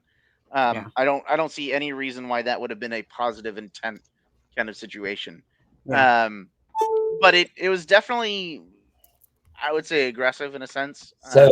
so do a little plot twist with this. So maybe that's what entity that got on Jim Jones to do what he did. I mean, that was suggested. Who knows? I mean, He was also on a lot of drugs too. the other thing about Jim at this time is he was going to any church Wow. service that he could find there, and that also included uh, going to the church, the Lighthouse, where they were fairly radical, and his parents did not approve of him going. He still decided that he was going to go, Right. and that was also the same time that he would, I'm going to say, mysteriously find roadkill animals and go to uh, the local coffin maker, Yeah. purchase small coffins so that he could have ceremonial burials for Little these mock animals. funerals. He was having these things daily. Yeah, I've read a book on Can him. you Yep. can you tell me, like yes, roadkill? Hey Chad, how are you, man? Um, Bad. yes, roadkill is somewhat common, but not to the point that every day you have a dead animal that now you are So going to he go was buy a coffin and bury it. definitely Yeah. had a lot of mental health Yeah, I issues. feel like to me that Mhm. signifies that you're killing animals, and that is Mhm. just step one in this process. Um, so now I don't know if that was occurring first before he went to the church, or he went to the church and then he was doing this. I think it was before that he just Yeah, I believe continued you're it right. on. Yeah, I've read a book on Um, it. Yeah, I think you're right. He was doing that before. Well, so Like, that's like typical, yeah, like as a psychologist, like in working in psychology, like that's one of the questions we ask, like for psychosis and for different disorders, is like, do you harm animals? Like, and that happens when they're really young. It starts yeah, when they're right, really young. Tristan. Hmm. Trista, that's exactly what was my thought too. Was he's Yeah. got that kind of money to keep buying all those coffins. Personally, I think he just kept reusing them. That's Oh, what I'm yeah, gonna go Ooh, with. who knows? yeah. But to nice. me, it's like, did he was he impacted or by some energy that was there? Maybe. Could it have been a kind of a what is the word I'm looking for here? Like he imprinted that onto the property, That's what that I was getting ready to say. Maybe it was negative Hmm. something that he brought. connotation. Yeah, Yeah. Like Who a knows? poltergeist almost. Who knows? I mean, Hmm. it wasn't the first or the last church that he attended. Um, so it's hard to say without getting an even larger picture, because one would presume that if it was him that was bringing something that was this negative connotation to that church, then what do the other churches that he spun up um, hold? Right, Yeah. like what else is there? And you might even presume that you would see something either similar or even stronger in that sense, because the older that he got, the more sinister this became, to the point that he ended up yeah. killing many Nine many many hundred and Yeah. people. some And odd was that in people. Indiana that he did that, or was that? He did. So the cult Kool-Aid incident was in Guyana, Yeah, South yeah, America. South Okay. America. Oh, wasn't Yeah, it? Okay. Yeah, Yeah. I and don't know he's much history about him, so I know and some. But that piece of work, he took the cheaper route. He bit a damn bullet. yeah, Yeah, he couldn't even you know do it correctly with his people. And to top it off, he didn't even use real Kool-Aid. He used off-brand shit. No, this motherfucker used Flavor Aid. nope. Yeah. He just You know used. that bitch was broke. Oh, Man went yeah. to Oh, Costco. and there's the You humor. went- you went- you went- We had gotten too serious for a minute. We had to bring the humor back. Listen, they're out in no man's land, so the only shop there is a Dollar General. And he went and hit that Dollar General up. He's like, "You got any Kool-Aid?" No, but we got this. Now we got Flavor Aid. All right. All right, I'll take it all. Oh my goodness. Oh my goodness. Where out in Indiana is this lighthouse? I don't remember the town, but it's very close to Winchester, Indiana. Yeah, give me a sec. It was like 10 minutes or so. What was it? 10 minutes? Actually, 10 minutes, Andy. From Kool-Aid Mission. It was a legitimate 10 minutes away from Randolph County Infirmary. Okay. My sister used to You live got out. you got coffin money, but not Kool-Aid money. That's true. That My moment sister when used to live out there, and I've done a couple things out there, but this was in like Evansville, Indiana, and I want to say it was Kentucky. Gossport. Okay. I think. I don't remember. Uh, Now, if you go to Randolph County Infirmary's website, they do, I believe, list the church. You can rent it out to investigate. Okay. I just, for me, that's always going to be a place that I'm going to be extra careful going forward if I ever go back. Like Yeah. Jess has already told me she never wants me to go back there. Well, yeah. And I also agree because I don't want to bring anything home that is going to impact the family and my kids or anything like that. There's a couple lighthouse churches in Indiana, apparently. there's a few. There is a few. There's the Lighthouse Church, Lighthouse Christian Fellowship, Lighthouse Fellowship Church. Yeah, like there is quite a few. They're all called And Lighthouse. What's interesting is the Lighthouse Church actually they sold that building and then built a new church in the town. So they're the original, like the body of that church just moved down the road. They're not they're not practicing anymore or anything. They're just down the road now. And Dan picked up that building, so it was a weird thing. And going back to your question all those minutes ago, that was definitely one of the freakiest things. Lynn, Indiana. That sounds right. Okay. Because I have the picture, and in the background you can see the yes, the water tower. It says Lynn. Yeah. Okay. The other creepy place experience wise for me is definitely Sweet Spring Sanatorium, and that is on an episode of the Ghost Finders where our cameraman Jose got attacked. Like it was pretty rough. He was standing up on the third floor. They were doing interviews. I remember I was down with Melody outside of the kitchen, and we're filming, just kind of doing a walkthrough, and we just hear tons of talking and yelling and everything. And so we're ready to go up, and you're like, "Hey, we're filming down here. If you guys could just kind of be quiet." And all I remember is hearing Max say, "Well, we've got a situation. We're cut what you're doing now. Head back to HQ." So we head back to HQ, and Jose is sitting there in a just a metal folding chair, and he's got a number of folks preying on him and around him, and I'm like, what is going on? Like, what's happening? And they're like, he got attacked. He was standing there 1 second, and all of a sudden he was on the floor having an episode. And so while they're doing that, they kind of calm Jose down a little bit and everything. We decide that we're going to go and grab the equipment because everything is still upstairs on the third floor. I think it was the third floor.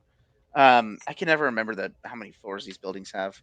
But we head all the way up. We'll just say the top floor. We head up to the top floor, and I know without a doubt in my mind that was a legitimate thing, and the huge portion is because I was there and I saw the aftermath.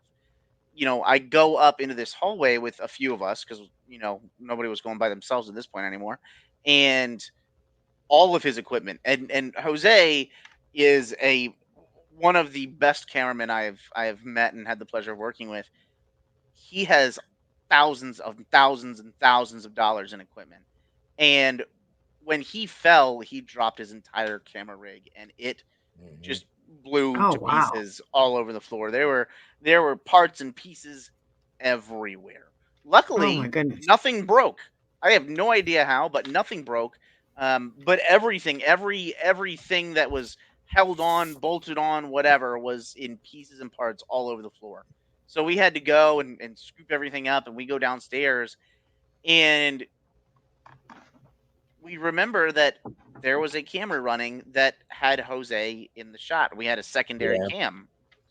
And so on that secondary cam, we see Jose. He's just standing there on one side of the hallway, and he says that he recalls kind of just all of a sudden feeling really, woozy and tired.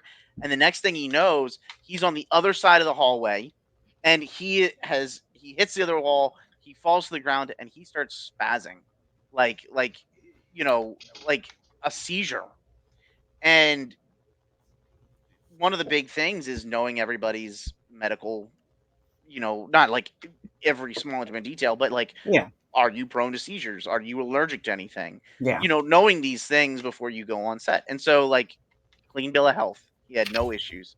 Um, so I just remember we start looking at this filming, and then I turn around and I look at Jose just to kind of keep an eye on him, and he is deer in headlights. He's staring over at the group, but he is just staring at us as if there's nothing home.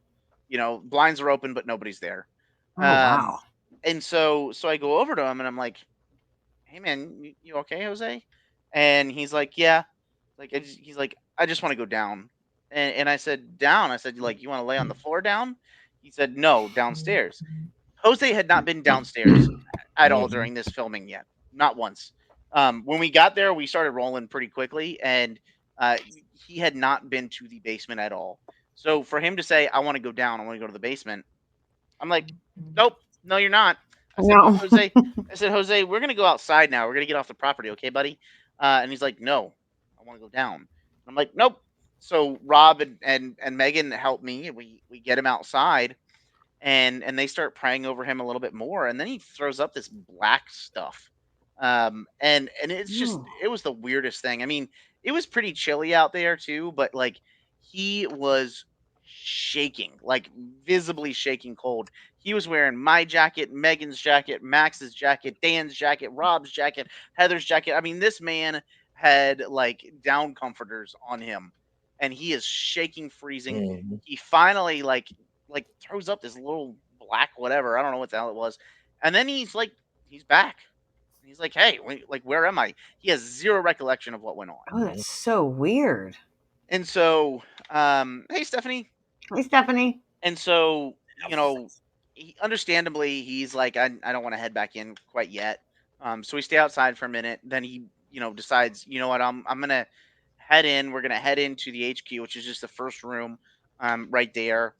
And he's like, I'm just gonna pack up some of my equipment. I can't film for the rest of the night.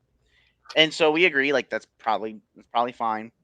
And so, we start talking, what's our game plan? What's our game plan? And so we decide collectively, um, that, the next step is really to confront this, and not in a negative way, but, to bring positive intention to it. And so, you know, we get all of us, Cindy included, and everybody there, and we decide that we're gonna go upstairs. We're gonna get into a circle, hold hands, and just you know kind of put some positivity into the air. And Jose decides, you know what, I'm gonna do that too. And so he actually goes with us and heads upstairs. We do that. Um, Afterwards, we do a tiny bit of investigating, and um, we were using one of Dan's geo boxes, and very clearly across it, when we asked, like, why did you do that, we had this woman say, because it was fun. uh, and and so we're like, well, did you mean to do this? Yeah. Mm. And so, after that, Jose heads back to the B&B, immediately crashes. We don't see him until halfway through the next day, and he doesn't even have any recollection of that entire evening, including Ooh. the decision that he wanted to go back upstairs, you know going up and packing his gear because we helped him pack all of his equipment up. And keep in mind, the man flew in, so he needed to make sure it was all packed in nice and correctly, for all the the wonderful TSA. But it was another wild thing, probably to me, because I was kind of a viewer, I guess, in that sense. I wasn't actively the one being attacked. I was just there and trying to you know I guess do what I could to subside that. Um, I- the Jim Jones was much more personal for me. Yeah. Yeah. Um, Hmm. but I would say just on par from seeing somebody attacked with such um veracity, I guess, just Yeah. so thoroughly, was also something that was equally as scary. That didn't stop me from going back. We went back, and then we had yet another really, really creepy incident. Um, but it's a wild location, man, and there are some locations that you can just walk into and have a good time, like the tavern. I Hmm. don't. There's nothing there that's gonna jump out and try to bite your head off. Um, but there are other places where you really have to keep your head on a swivel and keep focused and be on top of your game. And I think that Yeah. that church and Sweet Springs are two of those locations where you have to be on top of your game. You need to Top be of your game. prepared. Yeah, I agree. Yeah, There's there's no a lot of them walking like in that. there. Yeah, there's a lot of them like that. You got to be careful. You got to protect yourself. You have to protect your team. And make sure everybody's safe. Because there is real like risk in this. People don't realize that they go in and they think like, oh, it's just fun, entertainment, but there is some real risk. Yeah. Yeah, I mean, I actually had to release a person off my team after being in St. Albans. Wasn't making smart decisions, but same thing like he was saying at the lighthouse, she had to go back. And I'm talking, this went months, man, not just the next day or anything like that. I mean, it was literally 2 or 3 months. She would drive 3.5 hours and just stand outside of St. Albans, Oh my god. to the point Yeah. that Marcel had to like tell her, I'm not letting you back in for a while, You just see, I can just see Wow. her out there with a bat, just like. I wouldn't mess with her, Well, man. that happened to me over right across the street from me. I have a graveyard that keeps calling me over, and it happened to me. It Yeah. was like it was like an addiction. Like I had to keep going back. I had to keep going back, and luckily my spirit guide showed me like that it wasn't so nice. Yep. And I had Bob, to fight. I had to fight the need to go back over there. I have not been back over there in probably 6 months, 8 months. Bob's making noise now. That's what I keep looking. Yeah, Bob hears my voice. it's coming. And think about that. That's probably, I mean, Bob is the doll in Ghost City that he always talks about me when I'm not there. And if I don't say hello to him, he gets upset. yeah. But I Um, mean, it's interesting. I mean, there's a few locations where we've had that, but I mean, we've been to St. Albans a bunch. I mean, I love St. Albans, and we go up there Same, every chance we get. I mean, I've yeah, I've spent whole weekends up in that building, same and here. I think again, it's one of those things where you do need to be on your guard a fair amount at St. Albans. I also Mhm. feel like, um, to me, I can walk that place at dark and not mhm, feel um yeah, I don't feel afraid, I guess, anymore. There was a point where you can walk down mhm. those halls and yeah, it gets into your head and my Oh, god. yeah. Yeah, Um absolutely. Yeah. there's also a very prominent theory and I know uh Mm. I've talked about it a little bit. I know Chris has and Alan Marston um on our team and kind of our trio of brothers. But we have this idea that St. Albans is a location that gives you what you're looking for. Yeah. I could see that. And Mhm. one of those places where you speak it into existence. Yeah. I also A feel like that, portal like, almost. yeah, like I feel like it's Mhm. something where so many people, like we're talking about dark tourism earlier. Yeah. It is a location that everybody goes to. There is no reason. Mhm. Mhm. I mean, they have photography tours, but far and few between. I feel like the vast majority of people that are going there are for paranormal investigating or their haunted house, Yeah. and I feel like everybody bringing in that energy and people coming in, not in the right mind, coming in depressed or coming in, Mhm. anxiety induced, all those sorts of things. Yeah. I think will lend to the location, especially St. Albans, very, very significantly, to the point that it'll almost play off of it in a sense. And that's not Absolutely. everywhere, but I think St. Albans is definitely Yep. one of those locations where it will play off of it. Exactly. I agree with that 110%. Yeah, I've had, I mean, I've been pushed in there. I got pushed pretty hard down in the boiler room, actually. Flip got picked up almost off his feet in the alcohol room, where they had the that. So Mm. Good old Flip. that big Flip, and you know what I'm saying? And he's like, They flip. flip. They flip. But yeah, I mean, it's and even the property that it sets on, like, the both Civil War and Native American, Mhm. right there as well and stuff. And we heard some stuff out, you how you park in the back parking lot, and we were back there one night and could hear tribal drums, and we're thinking somebody's messing around, but you know how the hill is behind that place, man, that goes down to the river. I mean, there's no way somebody's flipping flip. No. Yeah. That's right. There's But there's nobody down that hill, man. I think No. was there like a little parking lot or something yeah, off to the side, but like it goes right down to the river. exactly. That's what I'm saying. It's like, I don't know, man. But we did. I mean, we heard it.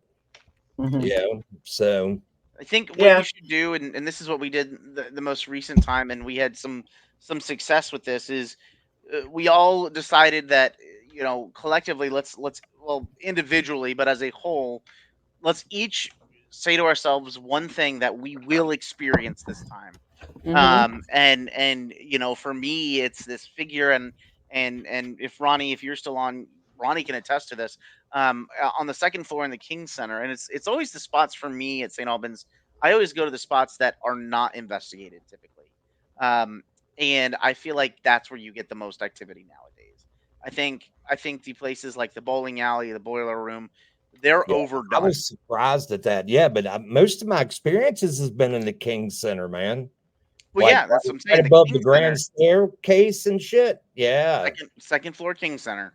Yep. um We had, man, I mean, we had a crazy ass experience right at about halfway up the steps one time. mhm. And full apparition, man, walking right.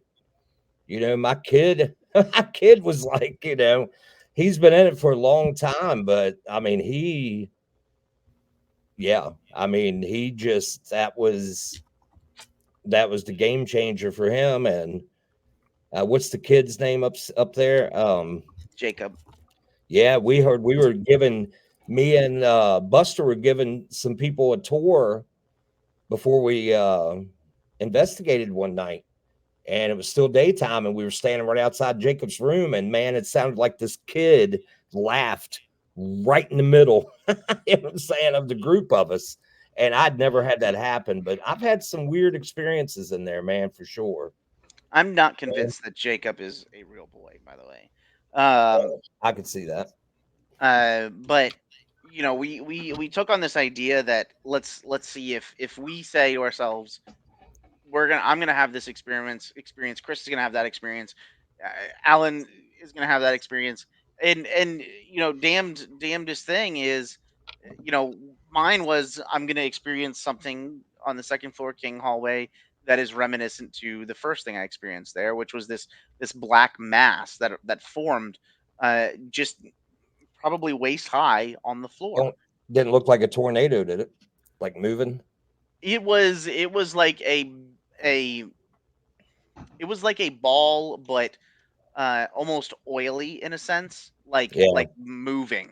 I saw Um, my first time in St. Albans, I had something very similar, but it was in the bathroom right there next to the boiler room. And we were in there doing an Estes or something like that. And it was with a couple people, and like they come back, she's like, one of the girls, she was like, well, my ass is like wet. I was like, that's weird. Like there's no like water. So I get to the threshold of the bathroom, and I'm like, something don't feel right. Something don't feel right. And like, Yeah.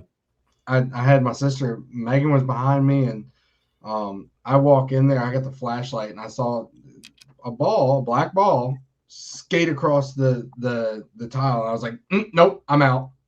So gone. Yeah, I mean, it was Kelly Miller and I had that happen upstairs talking about the Oh, little peacock. black thing, and it was spinning, man, like a tornado. Like we both were watching it, and it was a black mass, like the oily like thing that you're talking about. Yep, and I just again, I feel like it's like I don't know. It's one of those things where it's kind of like whatever you decide, this is what I'm going to Mhm. experience. It's like, Mhm. all right, gotcha. I got your number. God, you Stephanie, that's remember interesting, by the way, Stephanie, that both you and your Yeah. brother had the same experience in the same location. That's Yeah, pretty no, wild. That is kind of Yeah, interesting. that's pretty interesting. The same spot. Yeah. All right, guys. We've been on for 2 hours. We're good at derailing. I know. To be fair, the first hour is nothing but just rambling on. It It's was. just- And the first hour was rambling. The that second first hour hour was was the milk. meat. The first hour was the milk. The second hour was the meat. Yeah, milk steak. That's a good But I do have to get up early tomorrow, so I'm sure you do Milk too. and Meat. There's that Same. new podcast. Milk and What? Meat. Milk, New milk- podcast. Milk and the meat. Milk and Meat. Milk and milk meat. and meat. Milk and meat. I'm gonna start it. I'm gonna start it. Milk and Go Meat. start it. Milk and meat. There we go. I'm a little worried how that one's going to turn out, what people are going to think, but It's the milk and meat hour Oh. with Andy.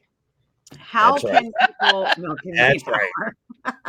How can people find you guys? Obviously, we've talked about Eerie Encounters. They can go on YouTube and search that, right? Yes, so you can find us for Eerie Encounters. You can find us on YouTube, just Eerie Encounters.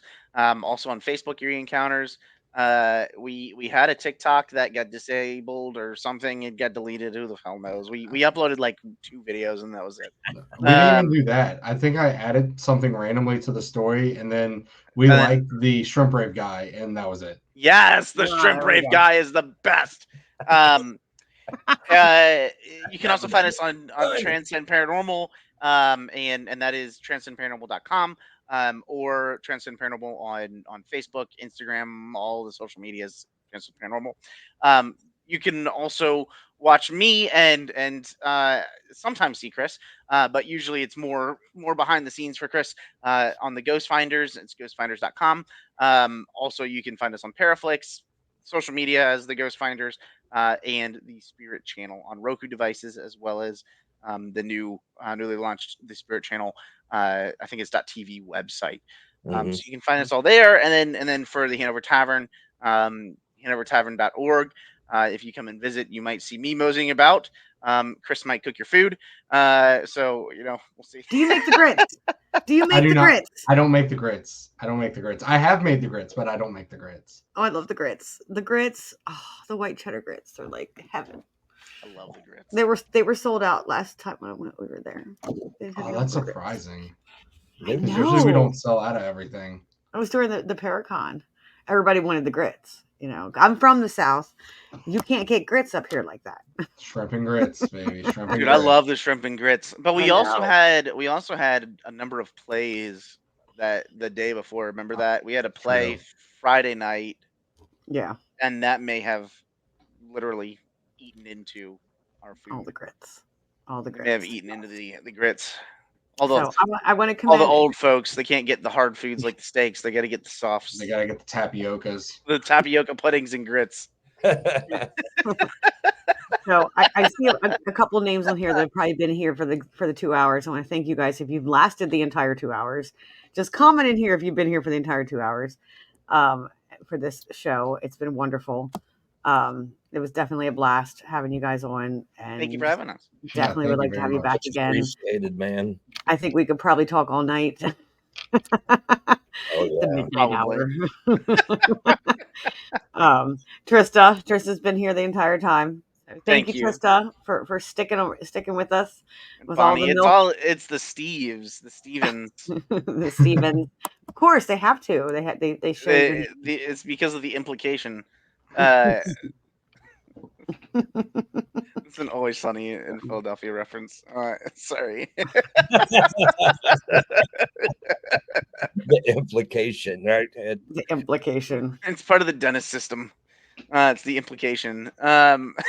Just to see Andy. Chris was the one I to love that. see Andy. Aw. Right, got a fan. And And Stephanie. See? And Stephanie, that's like another, part of the Steve family. Right. So it all works.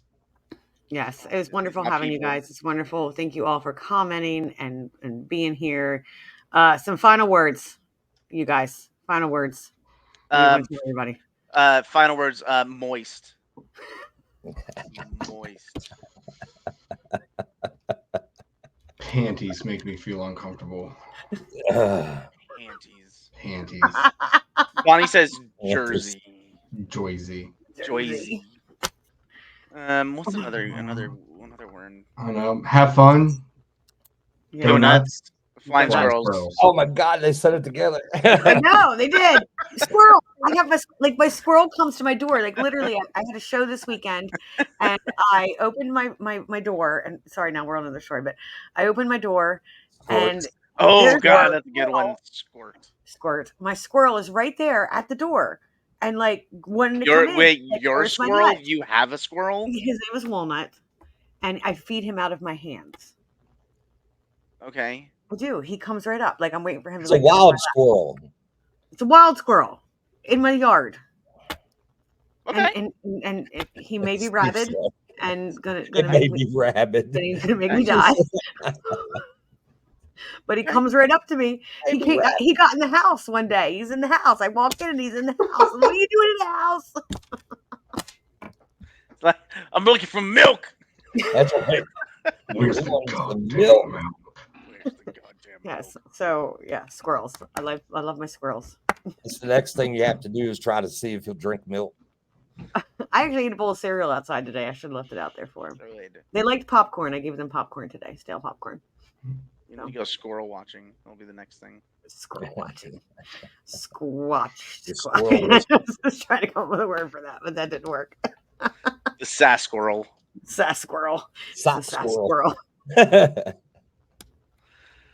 Medieval legend. Anyway, thanks guys again for joining us. Andy, you have any final words for anybody? No, guys, you know what I think of you, man. Both of you are stand-up gentlemen, Mhm. and You don't give yourself enough credit. yeah, and definitely, man. Steve, I don't know Chris as well yet, but Steve, you've always done it the right way, man, and always done it for the right reasons, and that's what it's all about. And I'm sure Chris, you're the same way. I mean, a little bit of comical relief in it is needed for the seriousness sometimes that it could be. So but love both you guys, man. Enjoy every chance I get. So I know I missed you guys. No. Can't wait till the bash, even though We gotta do some hood Blink rat shit. 182 is more important than the bash. Yeah, I'm sorry, but Blink 182. I've seen them once. I will see them again. oh, less chlorophyll to use this year then. Yeah, well, you don't need to bring as much chloroform. It's fine.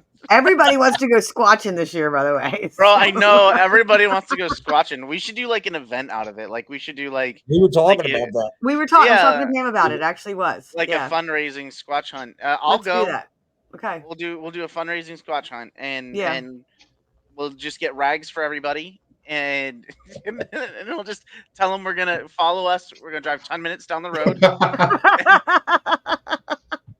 Yep. Give them the real dark tourism. Please, Yeah, wetting, and, please wetting your Yeah, rags. please, we give you. please pick up a rag before you leave. See what you're gonna miss, Chris. Please bring your rag. Well, we got to have somebody to Bring talk the milk. about it. Bring milk Bring milk. and the nuts. Damn squatch hunting. That's right. I like it. I think okay. we should do this. I think that'd be awesome. That'd be a good fundraiser for It was, bash, and too. that's what I think Jody and I were talking to Pam at our last event at the Hoover House, and we were talking about possibly doing something like that, and then raising money, having it to be like a little raise money. Yeah, thing. that would be That'd be fun. fun. Yeah, I'm down. Chris would Okay. come for that. And there's plenty of room if we go back to the same place too, you know. Mm-hmm. You could Yeah. actually rent out those spots for camping.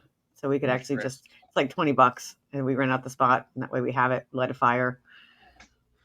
I'm just going back to the damn hotel. I paid a lot of money for that damn hotel room. We can No, light a we don't need fire. to camp. We're not going to camp, but at least we'll have the spot will be ours and we don't have to, like, we'll be legally there. Oh, who cares about that? We'll just do the Great American thing and just take it. Okay. It'll be great. That's right. Listen, if It's you a state piss on the park. property, it's yours. Yeah. Snipe hunting. Yep, that's right, Stephanie. That's what we need to do is take you snipe hunting too. Snipe hunting. Yep. You never been snipe hunting? Like looking for snipers? Snipe. Not You've never snipers. heard of the snipes? Nope, never been snipe hunting. Chris, you have, haven't you?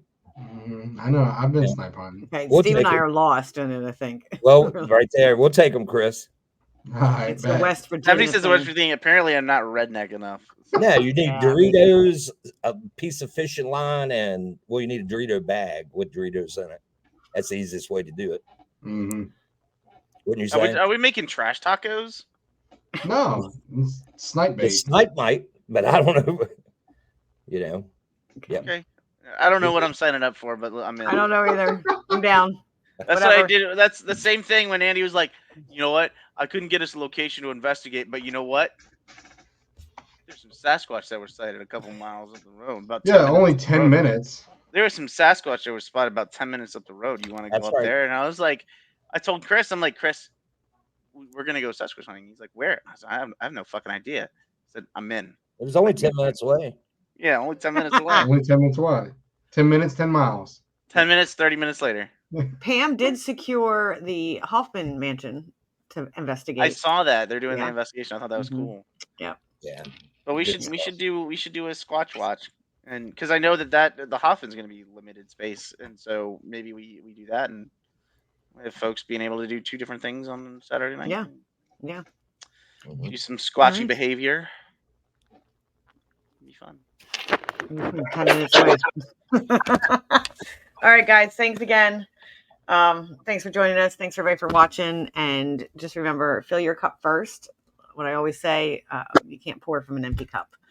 So I appreciate everybody who's been on, and we will see you all next time.